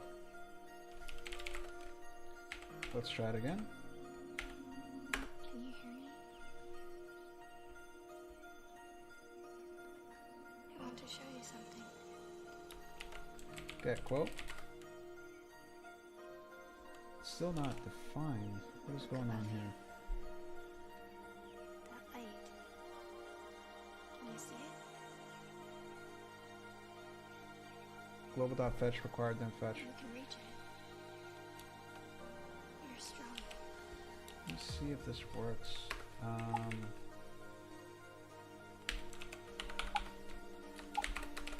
you can create Okay. your journey. Let's go ahead and try this again. Only you can unite the light. You can ascend. Get quote.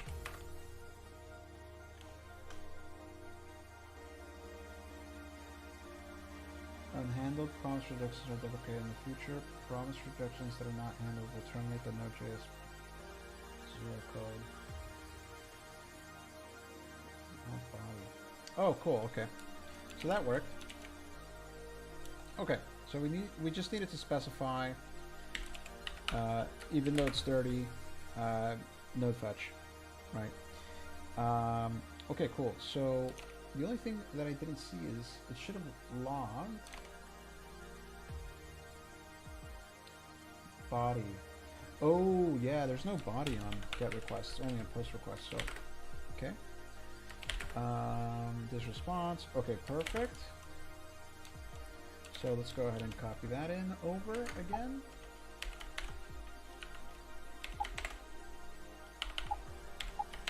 Okay, and then let's go ahead and paste that in there. Paste this whole thing with having to paste the password every single time is kind of annoying, but I mean, it is what it is, right?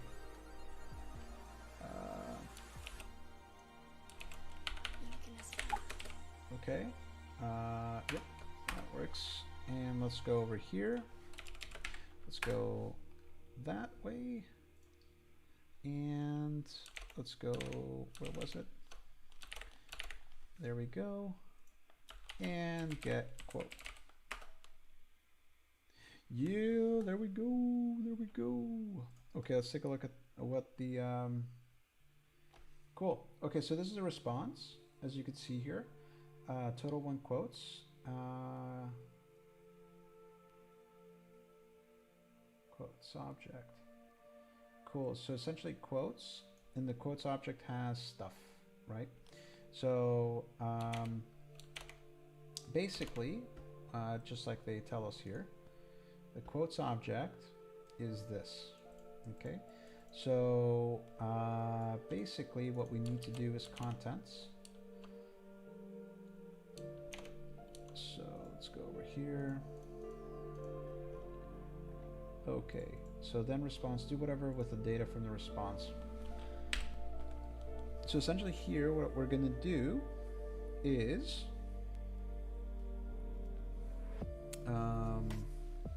here actually let me catch up with chat a little bit.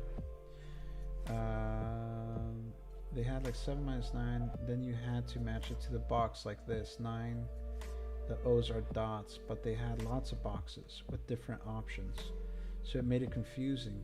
The 1, 0 would have more spaces than between the other gap. It removed spaces. They were trying to show like 9 plus 1 equals 10, 10 plus 7 equals 17, 1 plus 7, the missing number. Oh no. That's so confusing. All right. Okay. So now what I want to do is data. And I want to do data contents. And then basically we're going to do for loop in JavaScript real quick, just refreshing JS4 in for key in object, for variable in array, and then some code. Okay, so here what we're gonna do is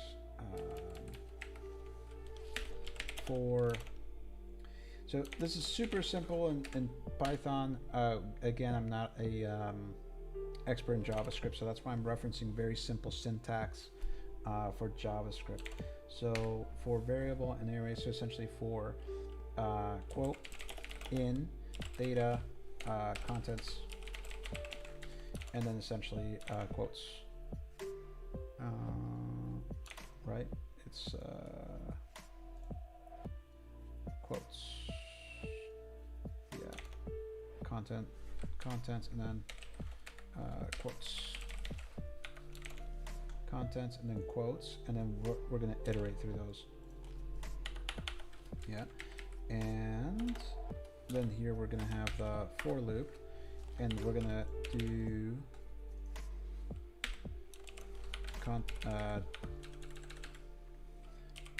console.log, and then we're going to console.log the author, so quote author,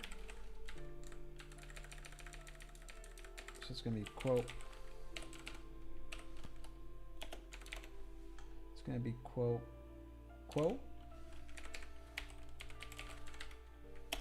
plus, and I'm just gonna do, yeah, that will work, something like that, and then the quote author like that. Oh, I forgot the plus here.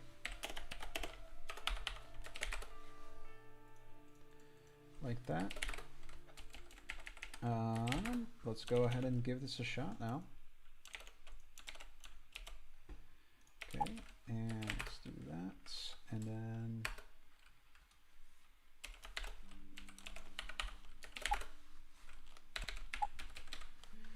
then here, again, just copying this. Okay, and then going back here.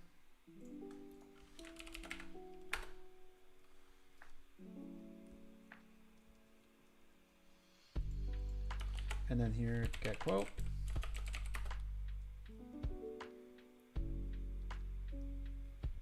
Undefined, undefined. So how to basically how to read in JavaScript.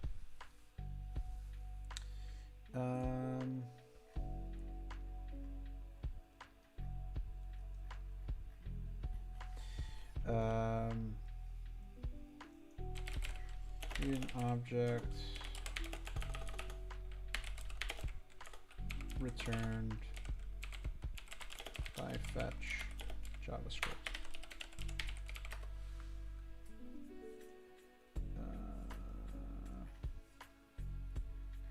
So that's data, but let's see here. Yeah, so one thing, just as a heads up,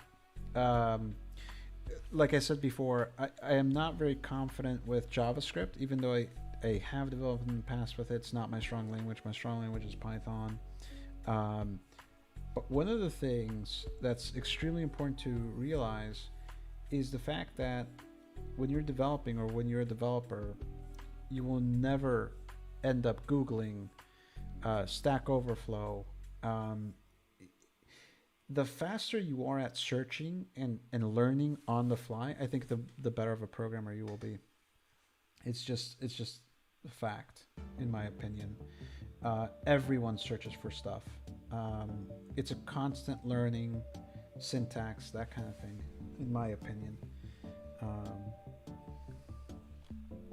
So, post data, example answer 42. Where's the,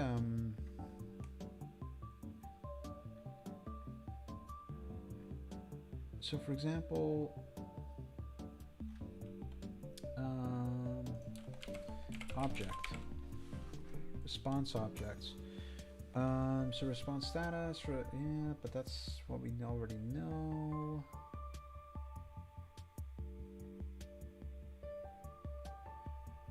Let's see here.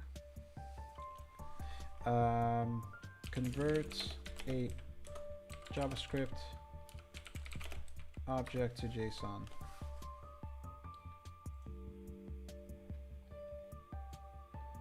Text into a JavaScript object, but that's text.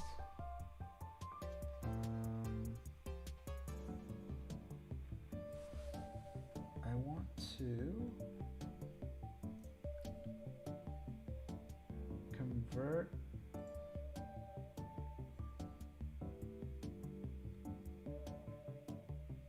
what happens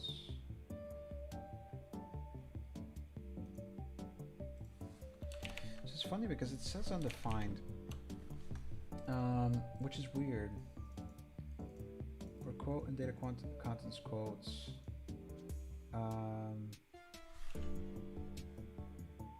let's actually do this.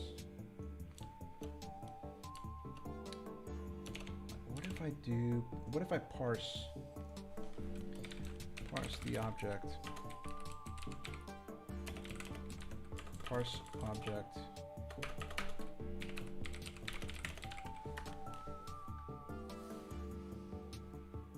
Text into a JavaScript object.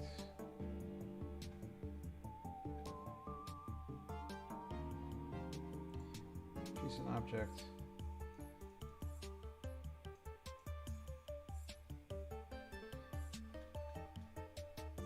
JSON.parse.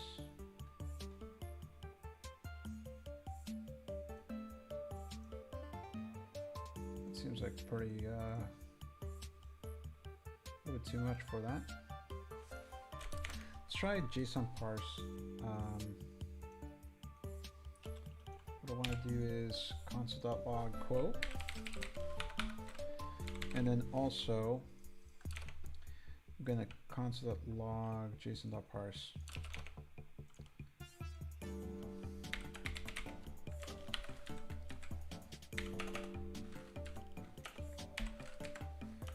JSON.parse. Like that. Okay. And let's take a look at and see what this does for us.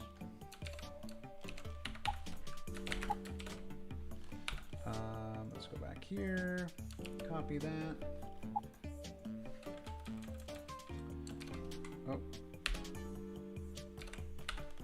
Let's do that. Okay, there we go. Let's go back to here. And then here, paste that there. Once again, I can't show this part.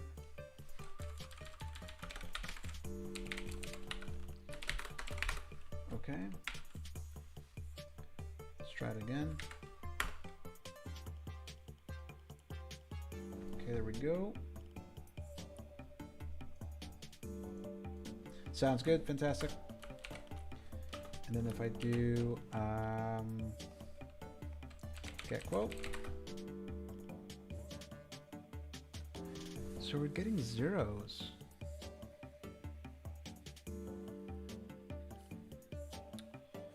Very interesting. Let me do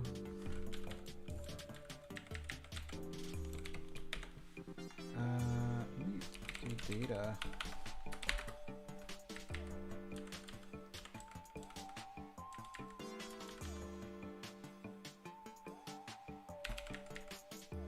Oh, what was that?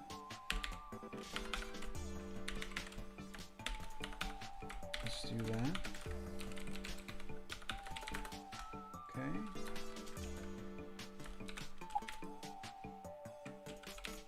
I left a straggler. Is that causing our issue?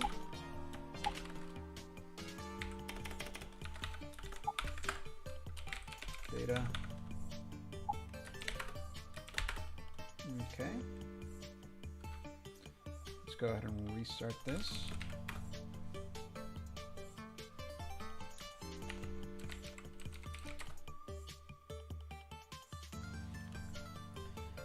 So we get base URL.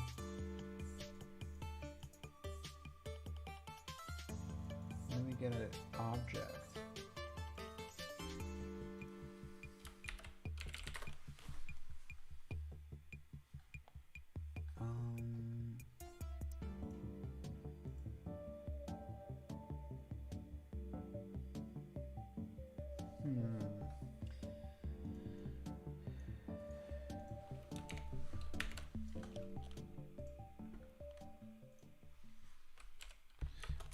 Parsing.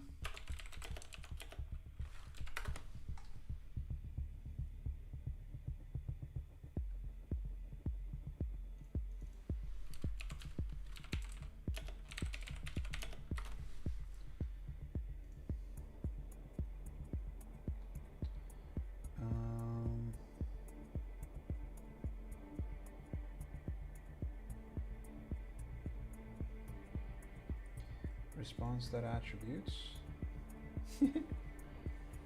Welcome back, fantastic.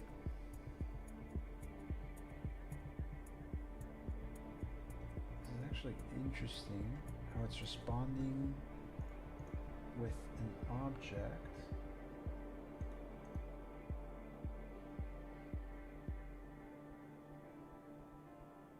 Very interesting. JavaScript fetch returns object.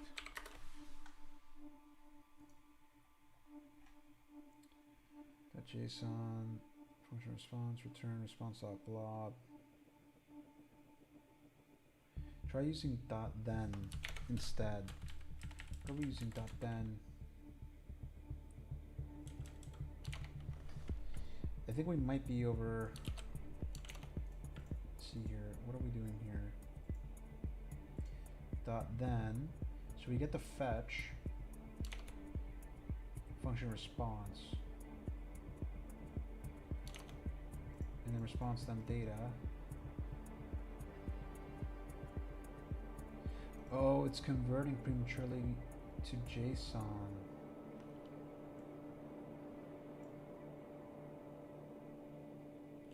Hold on, this might be a little bit too much overkill here.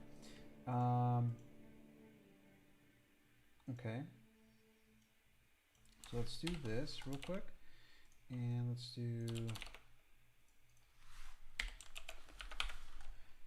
do URL here. Then function response, return response dot blob, then function response, and then process response. Let's do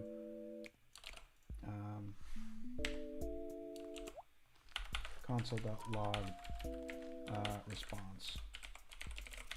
Let's try that.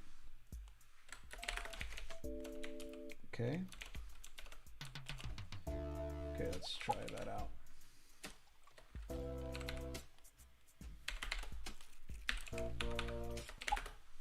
Okay.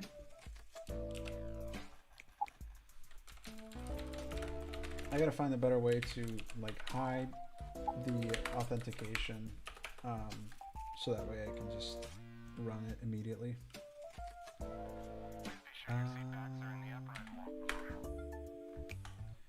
And let's go back here. What's up, recorder guy?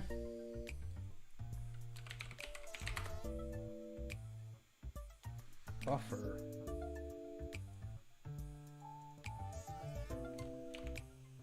Okay, that's actually very interesting. Returns a buffer. Good. We are doing a get quote bot right now. So we have a dice return. So you can do a dice. So I rolled a 3. You can roll a dice too if you want. And now what we're doing is we're doing a get quote. So get quote goes to an API to retrieve the quote of the day.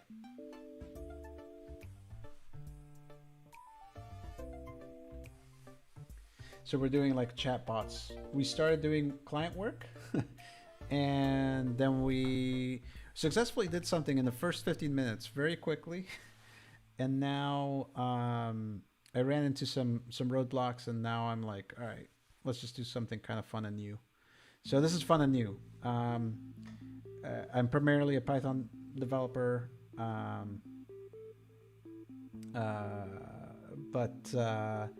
yeah, we're trying some nice, good old JavaScript stuff.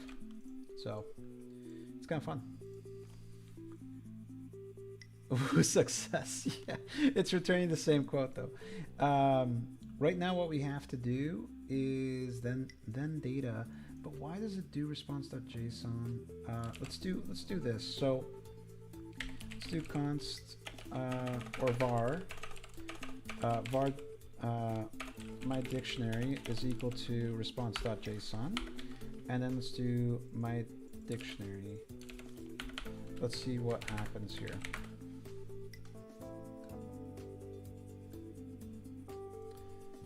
Yeah.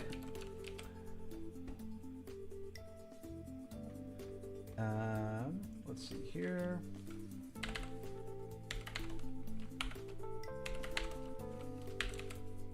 So, oh, by the way, recorder guy, if you have any cool ideas for bots, we're open to hearing some ideas. Right now, we just implemented this quote thing because we didn't really have ideas. But if you have cool ideas, I mean, it could be, you know, I don't know, something cool, you know.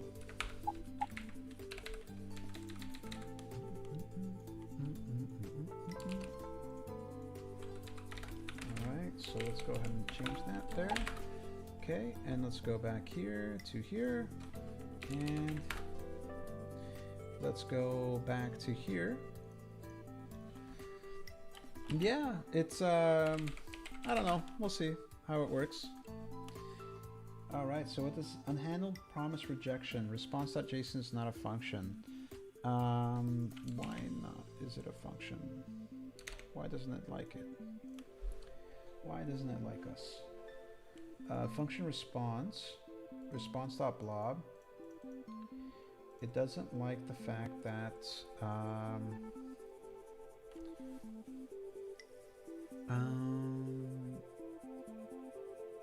doesn't like that. Before it was returning a buffer, a symbol buffer. So what we can do is JSON stringify. No, we were not doing that. Then response. So we have then function response. Then data.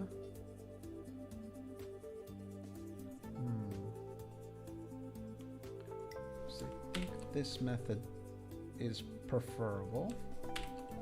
But the problem is we're getting a object and I'm not sure how to parse the contents of the object. We got it running, but there's still latency. So there was like 1 second latency. It could be something that we're not configured. It could have been actually, so one computer had ASIO, one computer didn't.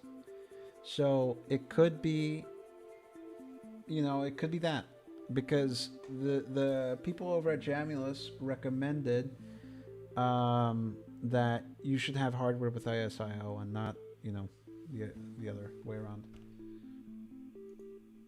I think it's a hardware related. I honestly think it was hardware related. And also I had it with my Bluetooth microphone. So that also hurts, you know. So it's Bluetooth headset. Yeah, that can affect quite a bit. But yeah, the server's up and running. It's up. It's working.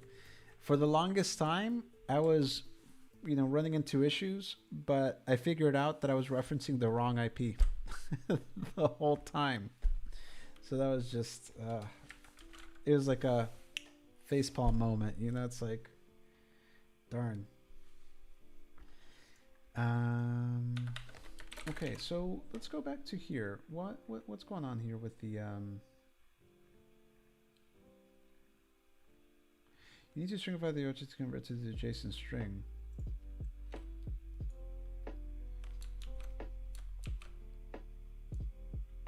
Yeah, that's true. That's true.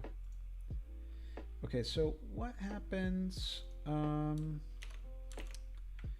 that quote, data contents quotes, and if memory serves me right, we were getting quotes, right? So let me do this. Console.log quotes. Actually, data contents quotes. Like so. Contents quotes. That should return the array of objects. Then for quote and data contents quotes, then technically that should work there. What happens if we do yeah, this, right? So what happens if we console.log the quote like that? Let's do that.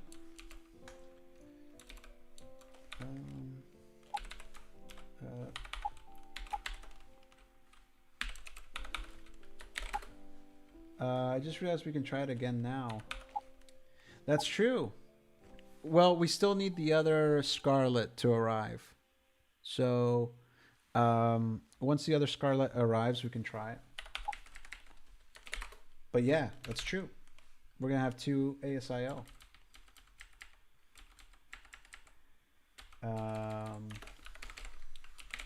password. Let's go ahead here, paste that in. And let's go in here and retry it. Okay, let's do here. Quote. Yes! We did it! We did it! All right. We did it, fellas. We did it. Okay, so, wait, hold on. How did it... Wait, console log. My first console log was data. Okay, and then basically, okay, so maybe we just need to do var is equal to quotes is equal to this, right? And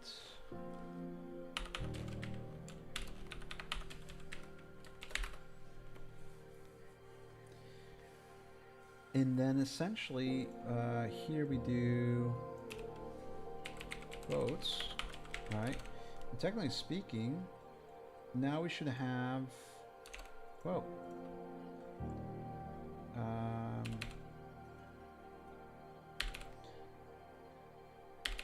Let's do console.log and let's do quote, and let's do quote.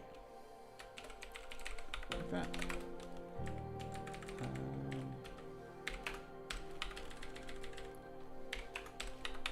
Oh, what happened there?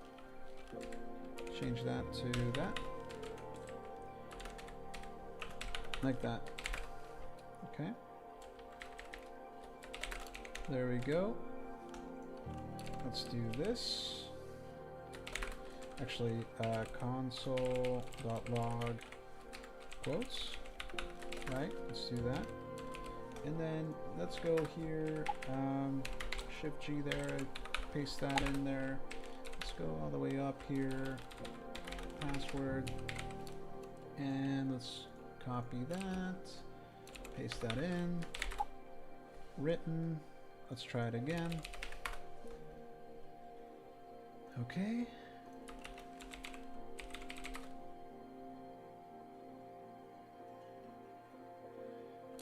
So,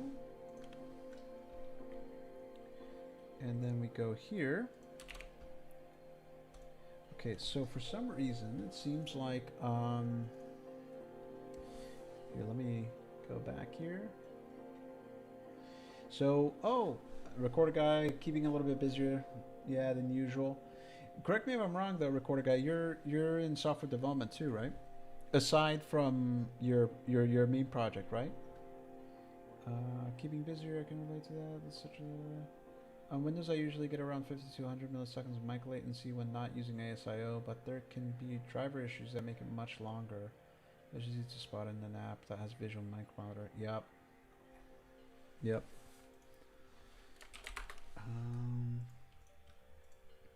Okay, so let's... It hurts my ego, but like I said, my JavaScript syntax is not up to prime, so for loop in JavaScript. Oh, come on. No, it is here, quotes. So equals 0, but that's for equals 0 len equals car text. Where's the not cars lane? Iterate in an array JavaScript for each. Oh no, it's different. It's handled differently. Interesting. So in Python it's for, It's a for loop, so for A in, you know, or for I, you know, that kind of thing. It seems like this is a for each, so let's do the following.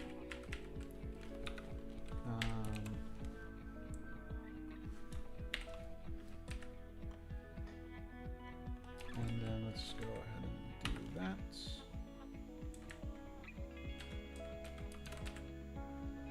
For each console.log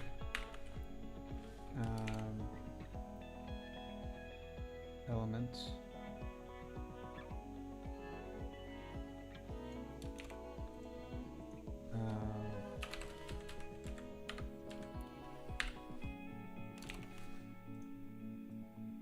let's go ahead and do that. Let's console.log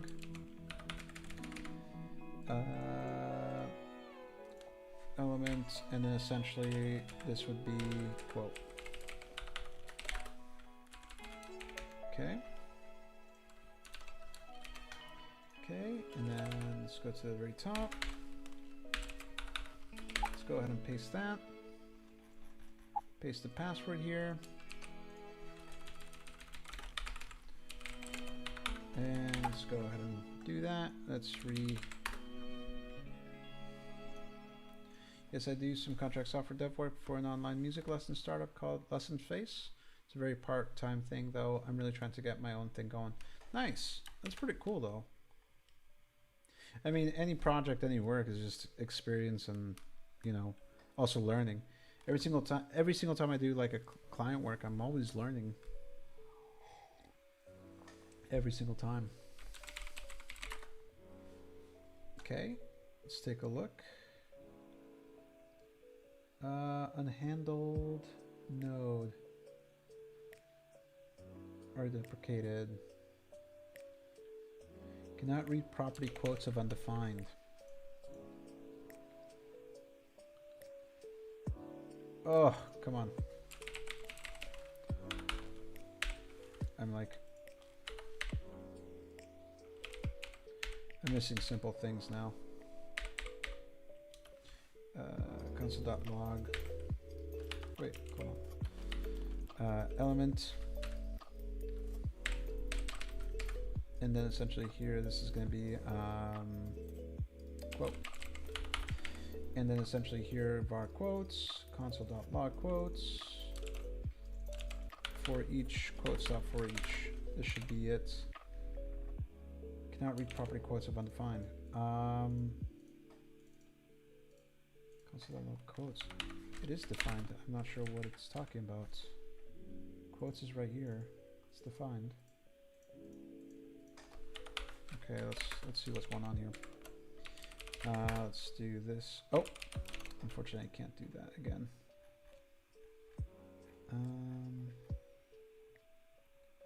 Okay. I really hate having to copy and paste it into the thing all the time. Okay, let's try this again.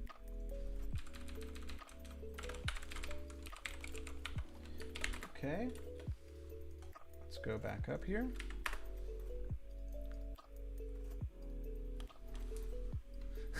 Unless I starve. No, you won't starve. Okay, quote. Cannot read property quotes of undefined, but the problem is data contents.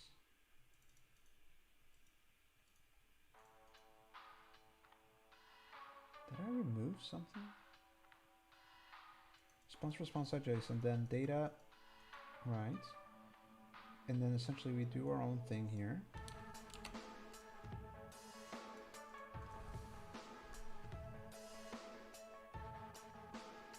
We literally just did this earlier.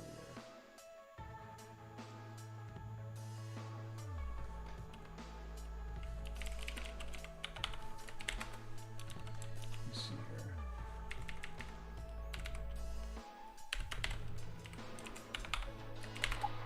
Okay.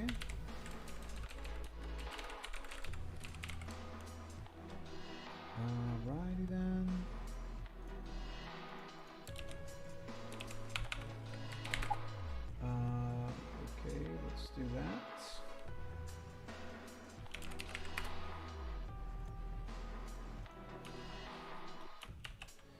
get quote. Wow, we were getting quotes and now we're not getting quotes.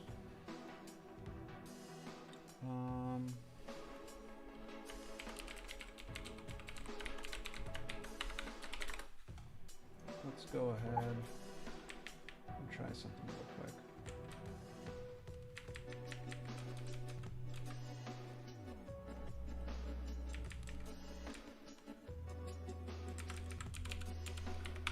I think we might have been, we're limited now. Could be. The API is like, no more.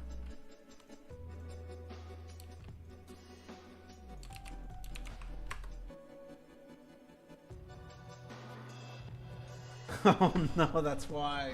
Oh no. We got rate limited. Oh no.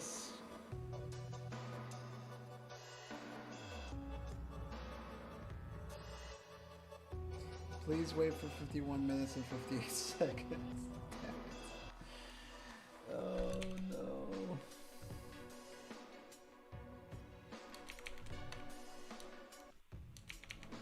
Darn.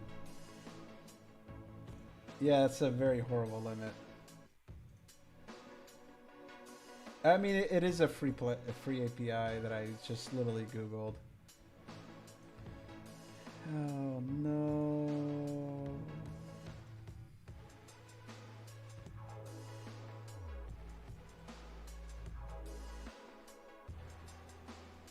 What if we do this?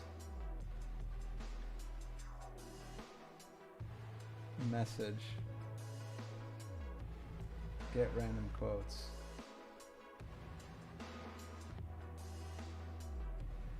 List all datas. So response, quotes. I'm starting to worry a bit about the prospects of world domination with this bot. Please don't take this as a just. Oh yeah. Oh yeah, no world domination. No world domination on this bot for sure.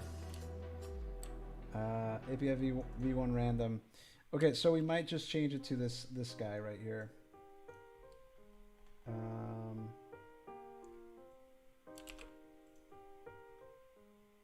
So just get random quotes this way. But that's the Go quotes.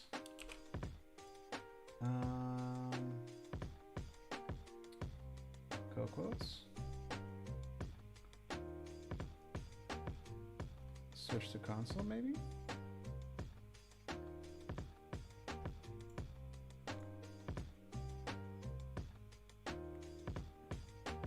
Random. Okay, call resource. Okay, their own resource isn't.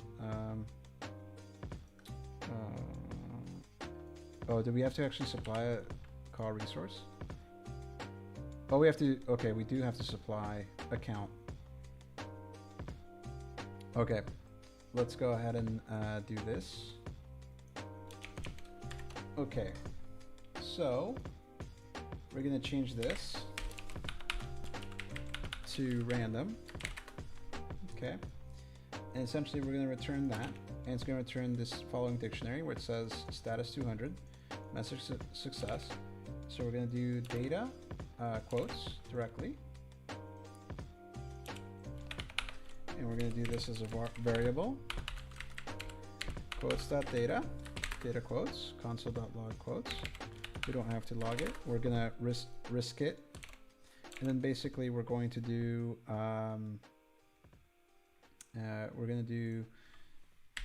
var quote is equal to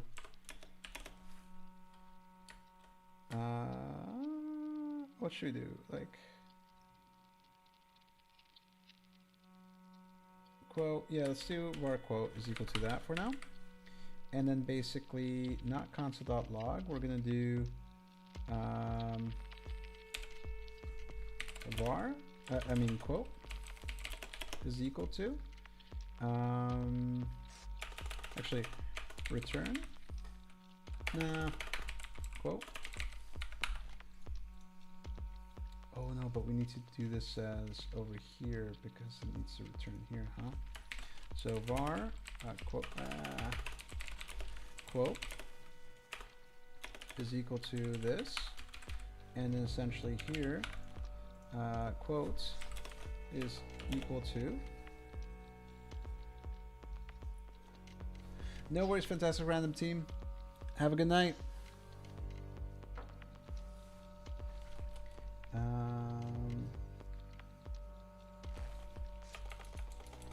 Let's see here. Actually, we don't have to do quote for each anymore. We can just do. Wait, actually, we kind of have to. Quotes for each, and then basically what we want to do here is.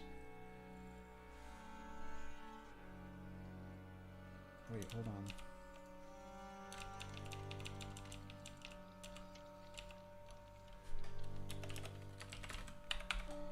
Okay, and then quotes for each. We're gonna do. Actually, we're not even gonna do that. Let's simplify it. If we can simplify it, why not simplify it? And then return quotes.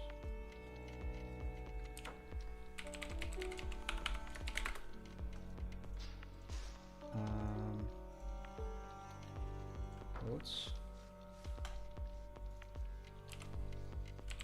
Quotes. And then basically we're just going to say quotes is that. And then we return quotes, data quotes. Okay. And essentially here, if we go back here, constant quote get quote quotes. Quotes, and then essentially here quotes dot for each, and then for each one of those quotes we say client say target, and then we say the quote.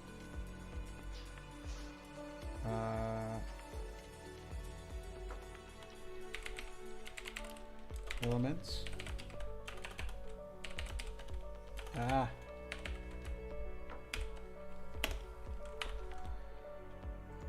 We can do.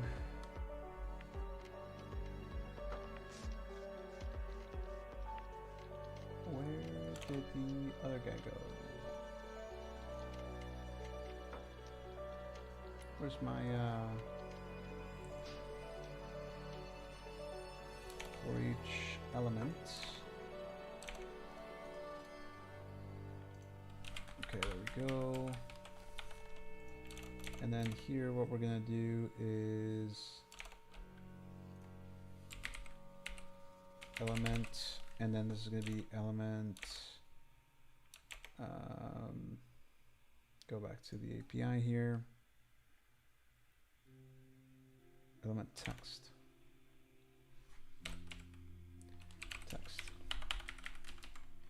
quotes for each.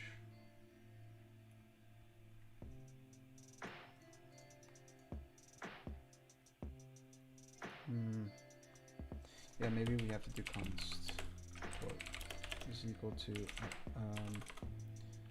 element no, this won't do. This will not do.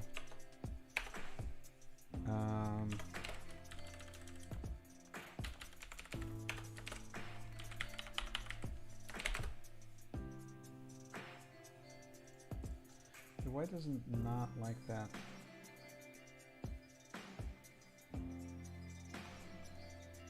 Oh yeah.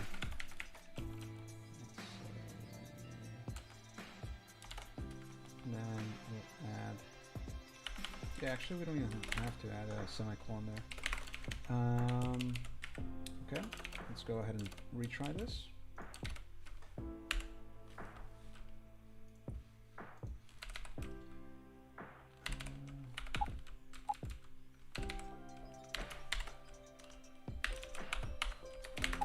Okay,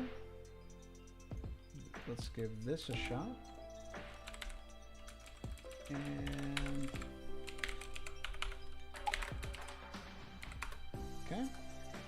Go back here. Okay. And then here, get quote.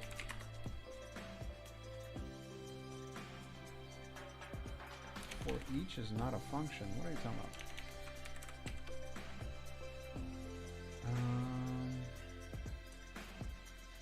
Oh, I forgot the capital E. Come on. Basic syntax.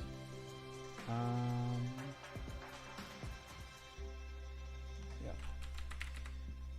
I'm not used to all this JavaScript syntax, to be honest.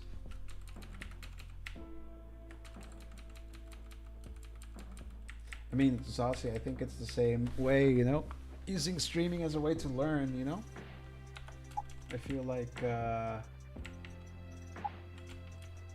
I'm always doing like new projects, new languages on Twitch. Maybe I should be using things I'm extremely comfortable with.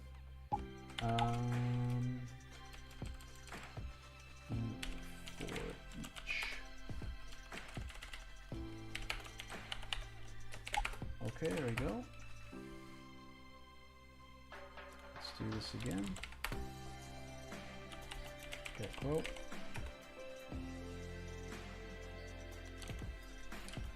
What is it talking about?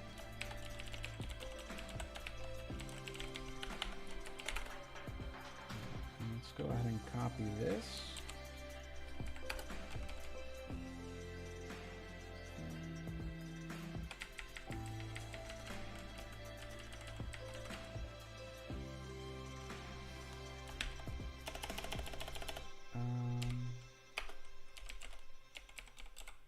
Console.log quotes. Let's see what's going on here. Very interesting situation. It's not doing.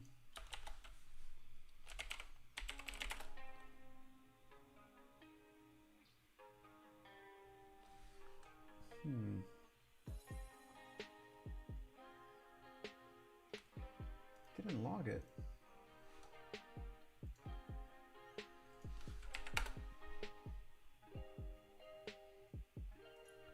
Console.log quotes. Yeah, console.log quotes. Yeah. Okay.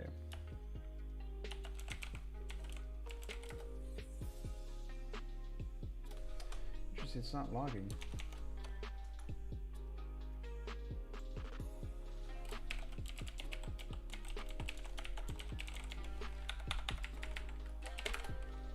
Okay. And let's try.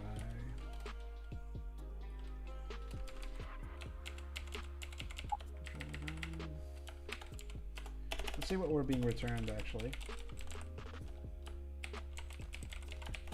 That might be the first step in troubleshooting this.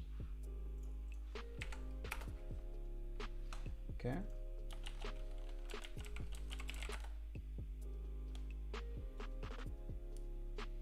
I think it's being passed as a string.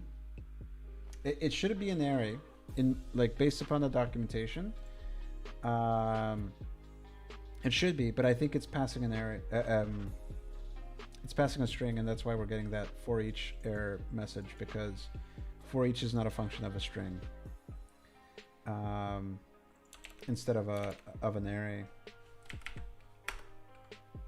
Oh, what's going on here? Okay, so we're referencing the wrong thing now.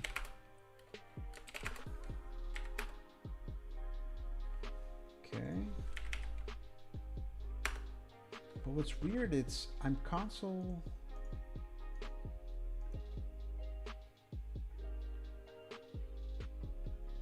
Oh, that could be it.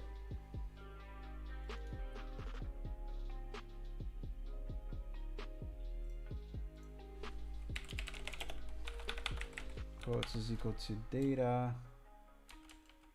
Wait, hold on.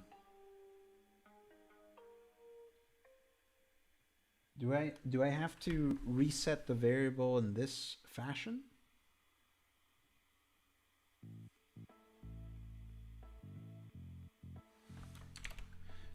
Or the constant?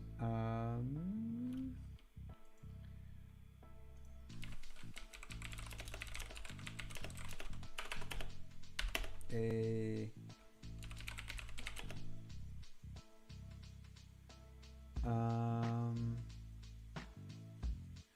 variable within a function. JavaScript. So, and this could be kind of like my Python method. What I'm trying to do is, so here with this get quote command, we're running the get quotes function, right? And we're retrieving the quotes. So the return of get quotes gets set as the value of quotes, right? And if we go to get quote, here, basically we have, oh, I'm just trying to set the, but then this doesn't go anywhere.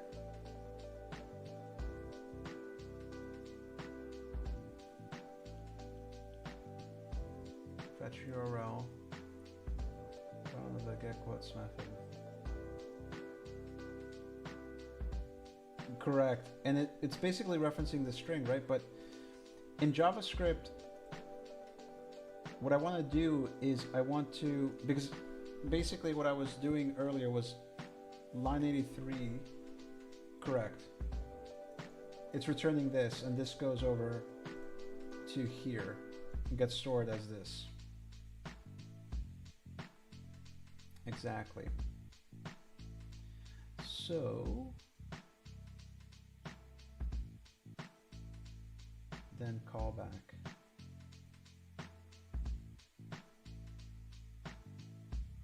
In this area?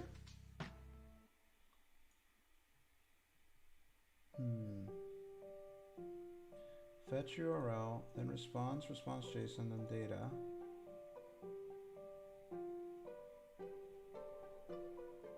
Return quotes.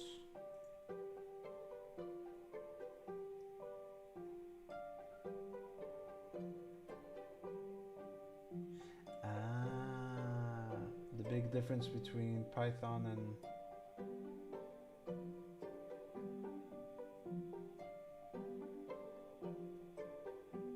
got it.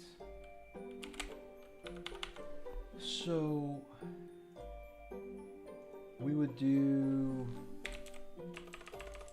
I mean, can you have a return within here?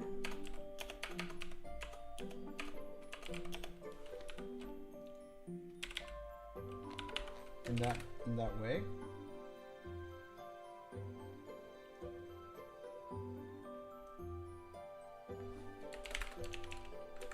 Let's see here.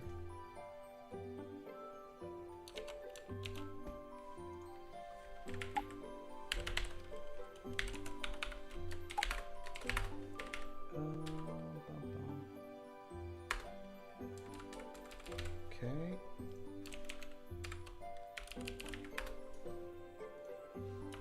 So get quote.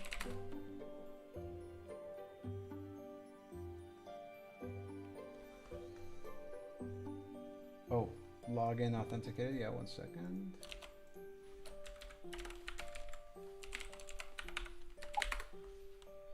Okay. You could make get quotes itself an asynchronous function, I'm guessing, and await its results. Get quote.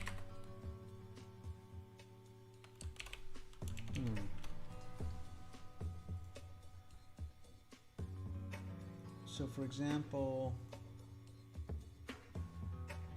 get quote.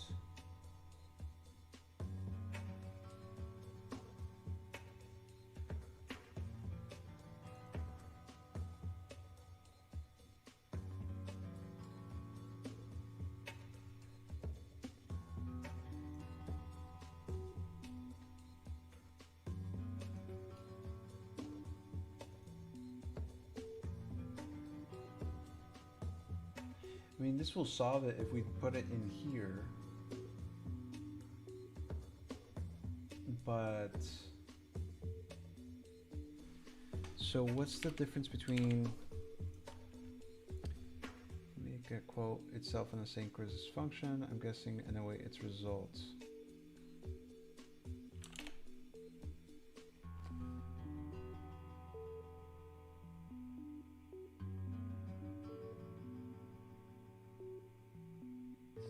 fetch.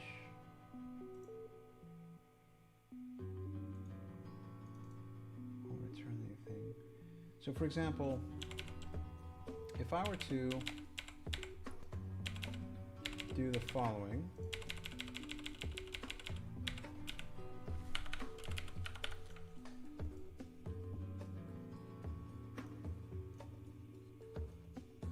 and add this,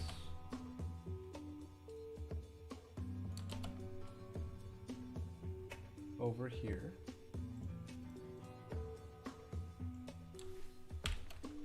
like such.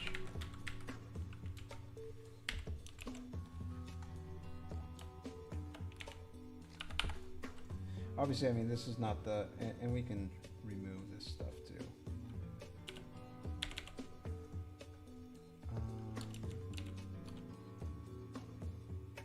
Yeah, right here.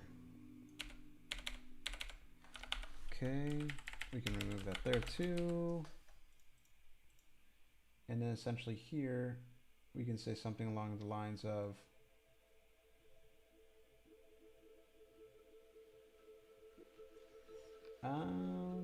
something like this.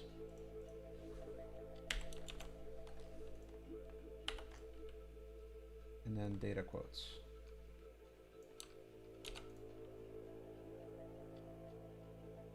It should work. So I don't know. So actually, this is where my JavaScript negligence comes about.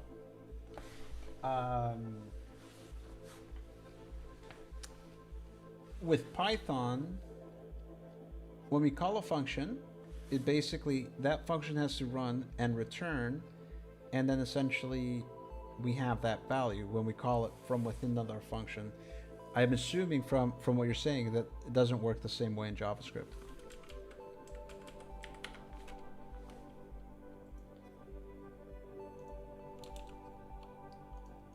Why is there...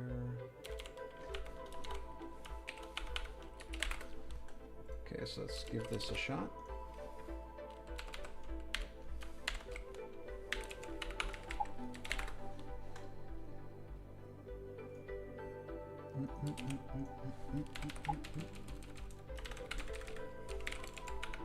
Oh no. Okay.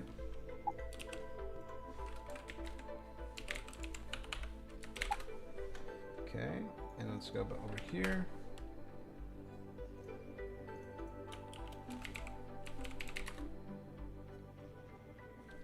Now we have the object, okay. Okay, so here, yeah, that works. So technically speaking, we should be getting quotes.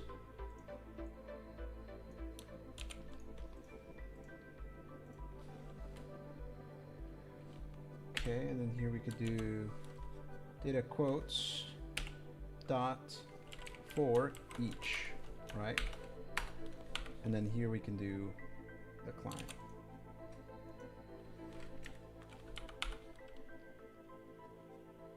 Right, the promise will always be fulfilled after the current function finishes. And that would be the prophecy. When will that be fulfilled?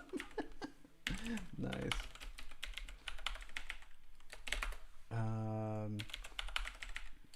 Okay, so now technically speaking, if we reference the documentation of the API, which is this guy, quotes, it should be text. And it could be element, this guy, and then here, element, and then text, like so. Let's give this a shot.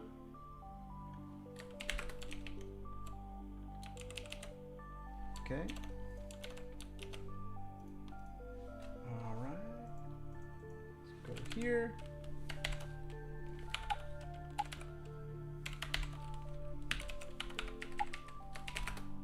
Oh, no. There we go. Let's go ahead and remove this. Watch us get rate limited on this other one. It's gonna be so upsetting.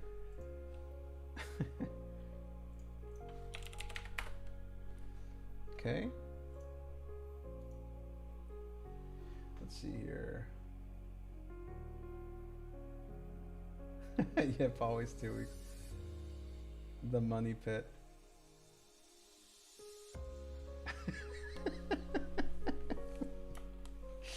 I did not mean to put the tags casual playthrough here. Those are remaining tags from my last stream, I think. Oh no, I was about to type in the password. That would have been bad. Get quote. There we go.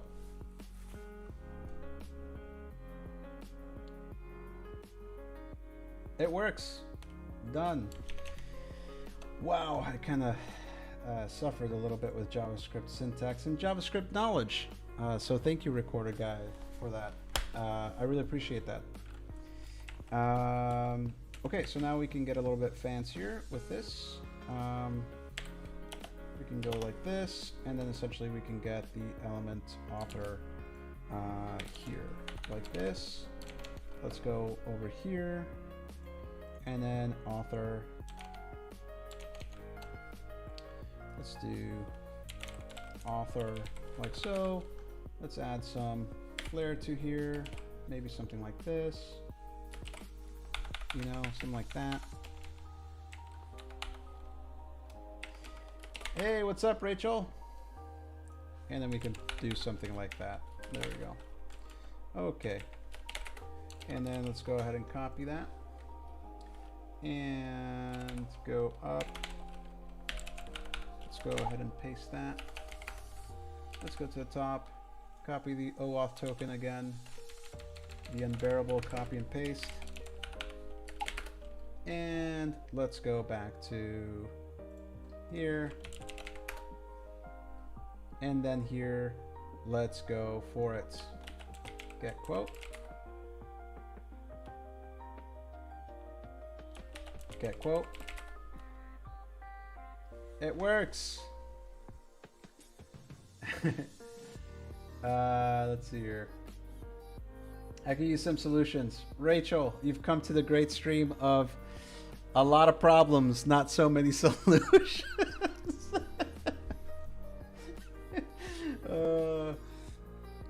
Tiny solutions, some GFP solutions. RG, I prefer BFG. Hey, check it out. It works. You guys want a quote? Just, you know, put it there. Yeah. It's so funny because when I started the company GFP, you know, I was like, oh yeah, it's gonna be easy, it's gonna be easy. This was, by the way, 4 years ago, and just the problems keep keep on growing. Hey, but by the way, you know, the more business, the more problems, and the more problems, the more the better for the company, and you know, it's good stuff, good stuff, good stuff. But it's fun. Yeah, it works, Aussie. Get quote.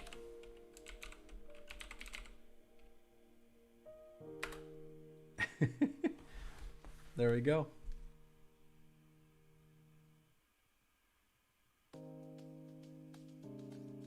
Wait, wasn't that, it means big frickin' gun, right? It's like the big one. Yeah, welcome to Nerd Chat, guys. This is Nerd Chat.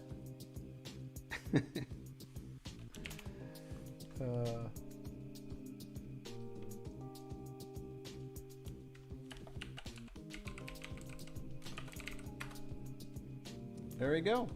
The other thing that we could do, technically speaking, is let's say, for example, get quote, and then The problem is this is very basic. It literally just remove white space from chat message, and it only, this is a very basic implementation because it thinks every chat is a command, which it should not be. We should do a constraint, like for example, if the exclamation mark is on the front, kind of deal. And then second, what I would like to do is add a concept of get quote to, and you get 2 quotes.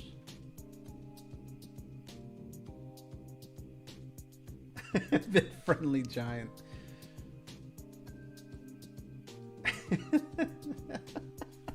Prosolus was definitely not a nerd before they joined, and now they're a total nerd. Yeah. Yeah. But unfortunately, I think Prosolus, I don't think people will actually believe you, to be honest. All right. So, I think the next thing that I would like to do is add that concept of you can actually put get quote to, and basically it will return you 2 quotes.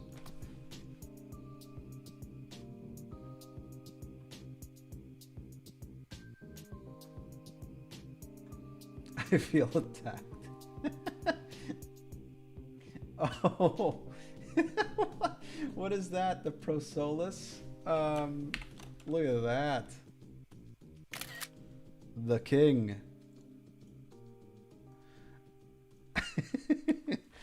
All hail Prosolus. Oh no.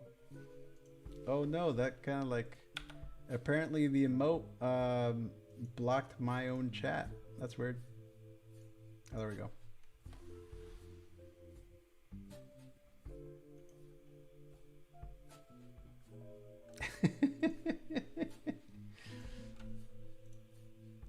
Prosoli.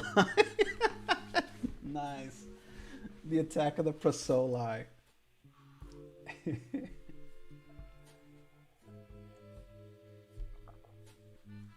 The attack of the Prosoli. So, essentially, message.trim, which is basically the it trims the white spaces, which is great. But let's say, for example, parse a message with spaces, JavaScript. So this would be super easy with split in Python. Recorder guy, do you know the JavaScript equivalent of split? So dot split, and you can say split on every white space character. Hopefully we can find it easy. So var string array, var string array equals my var string. Oh, it's the same function. That's freaking convenient. I like that. New array for var string.length. Wait, okay, so it's just as simple as that. Yeah, nice. Okay, that's finally I get a break. As Prosolus says, this was supposed to be a casual playthrough, and apparently it's not. You know?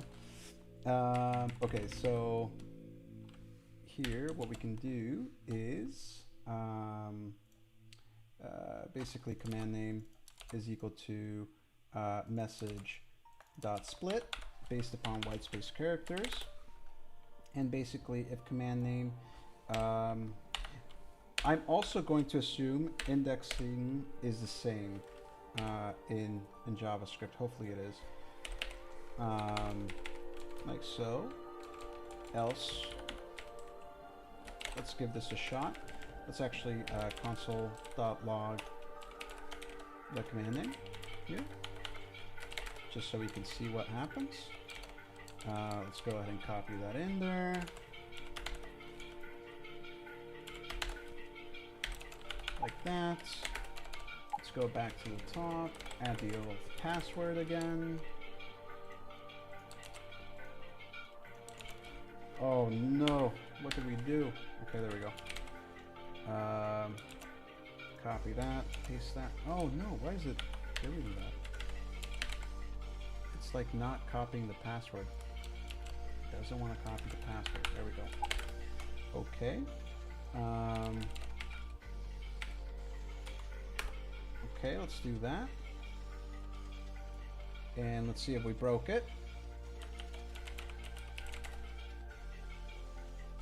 We did not break it, so it works just fine. Here, let's see. I'm going to catch up with chat here. Prosola, you're correct. And you too.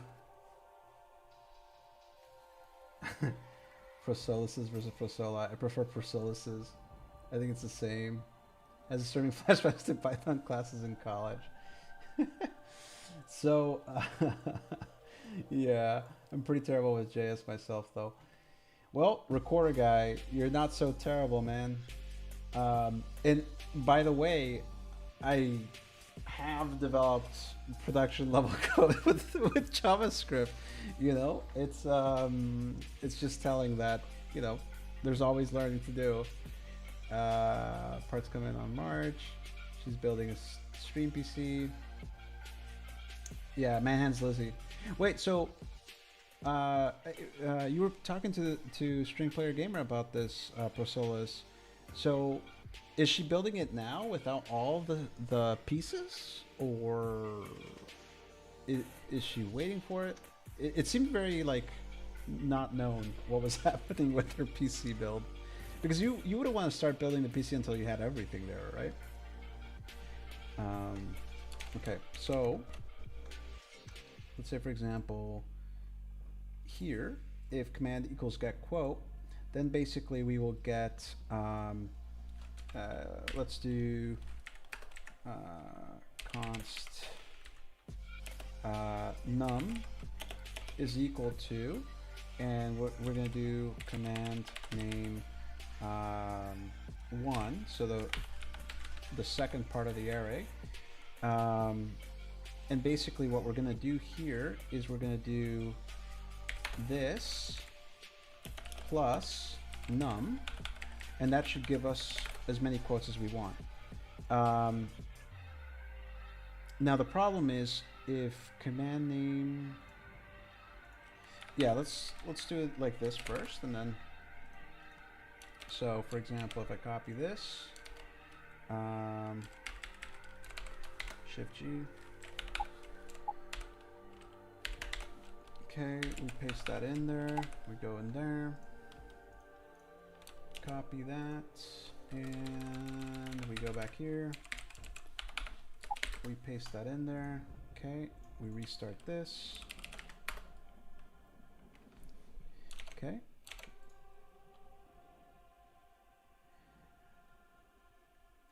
Oh, good night, Zossi.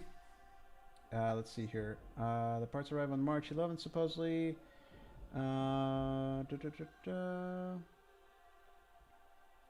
she's not happy with Adele. Got it. So let me go ahead and do get quote, and then we can do 2.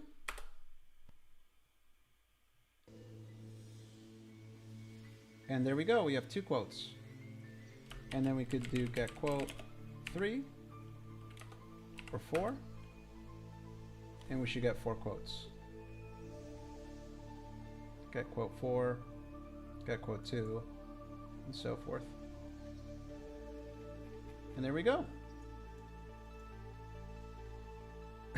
Kind of like a lot of work for something very simple, but hey, it is what it is. Actually, it wasn't that much work, to be honest. But it's fun. So that way we can now get multiple quotes. What about the failure if, say for example, and you all will get to the same kind of issue I was running into earlier. If num, how do you say if undefined? if undefined const in JavaScript.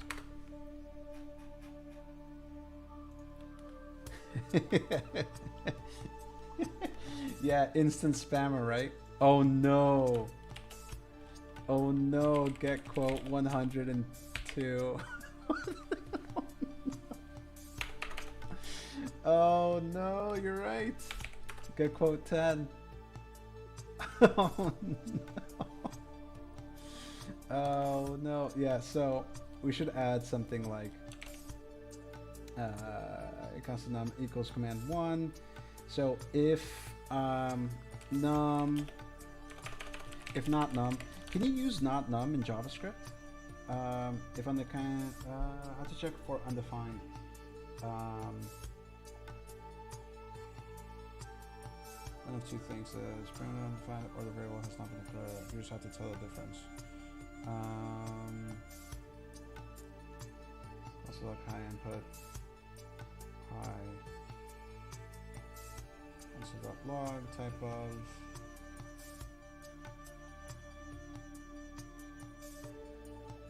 catch. Let's try and catch.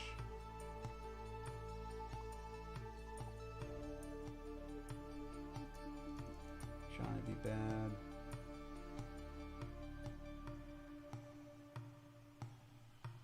Okay, so you can actually do an equal.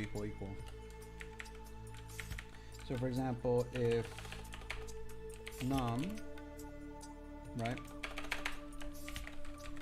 If num is equal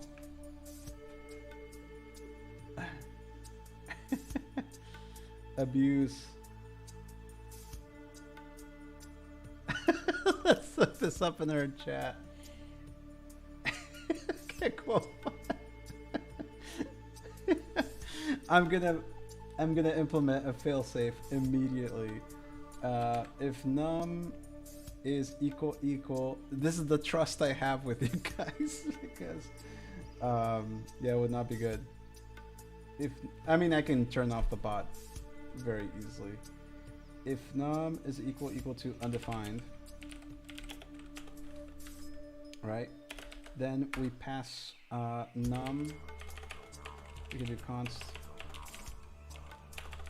num is equal to 1. So that should work, right?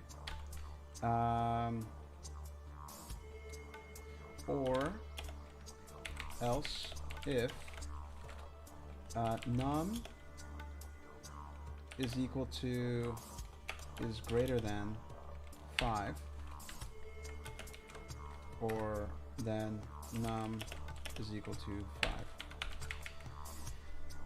Now, greater than, how do you do string?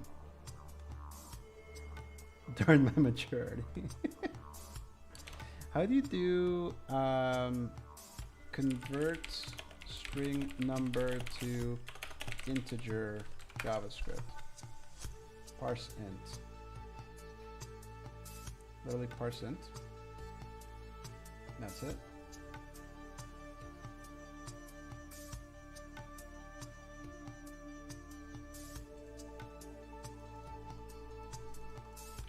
Okay. So basically we can do parse int num.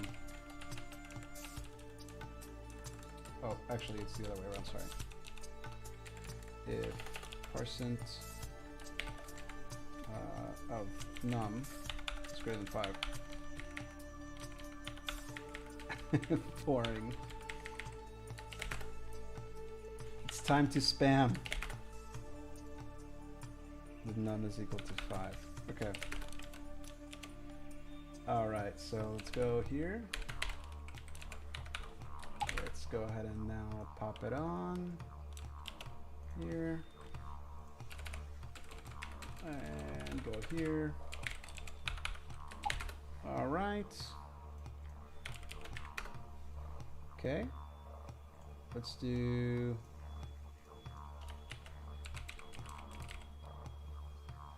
get quote. Oh, it didn't like that. Oh wait, num. Yeah, it's because how do I assign a constant, assign a value to a constant?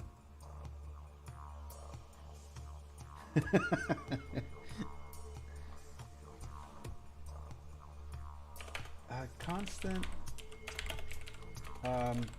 reassign value of constant in function JavaScript.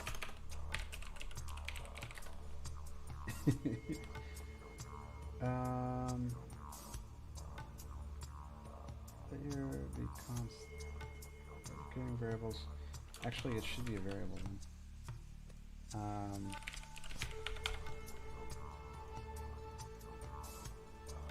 There we go. Yeah. Oh, actually, yeah, I have to do this. Let me actually change that over here. That should solve our problems.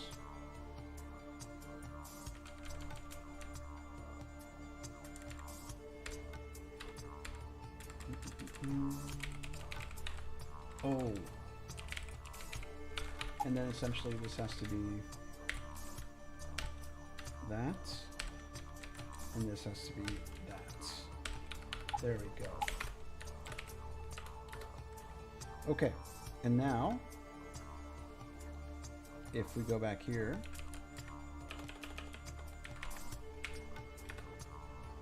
okay.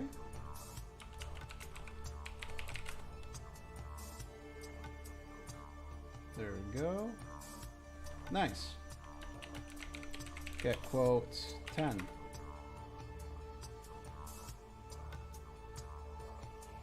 One, 2, 3, 4, 5. Nice. Get quote 99. Actually, let's kind of do 3.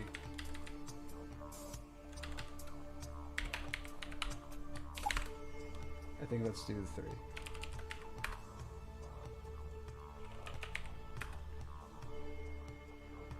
Okay, there we go.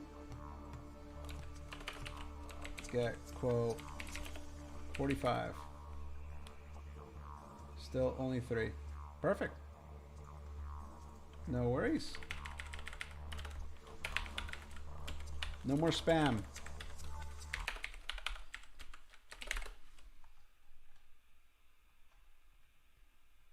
There we go.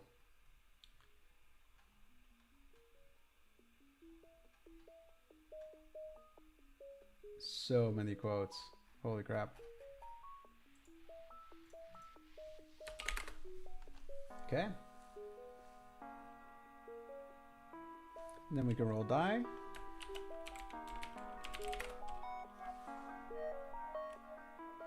Oh, it doesn't recognize that anymore. We broke it. I think.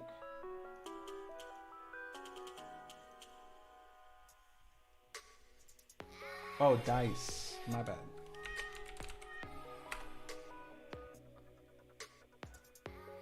Get quote -1. Actually, yeah, what it should it won't interpret it. It's an error message in the back end. You can't have a -2 count. Yeah. So, I mean, that's not proper though. We should add something like where is var num command?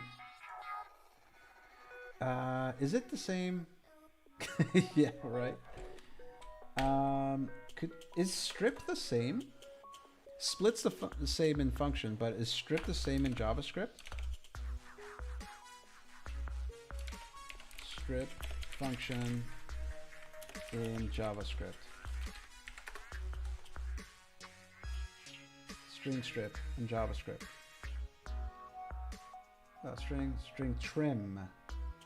What, and you put what, the character you want strip or trim?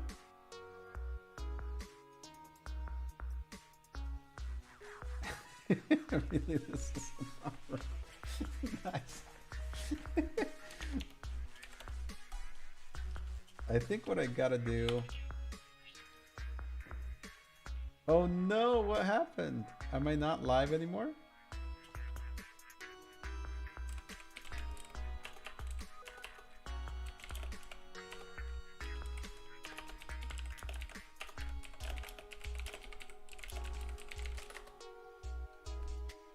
Am I not live anymore? I don't know. Let me know if I'm live. It's weird.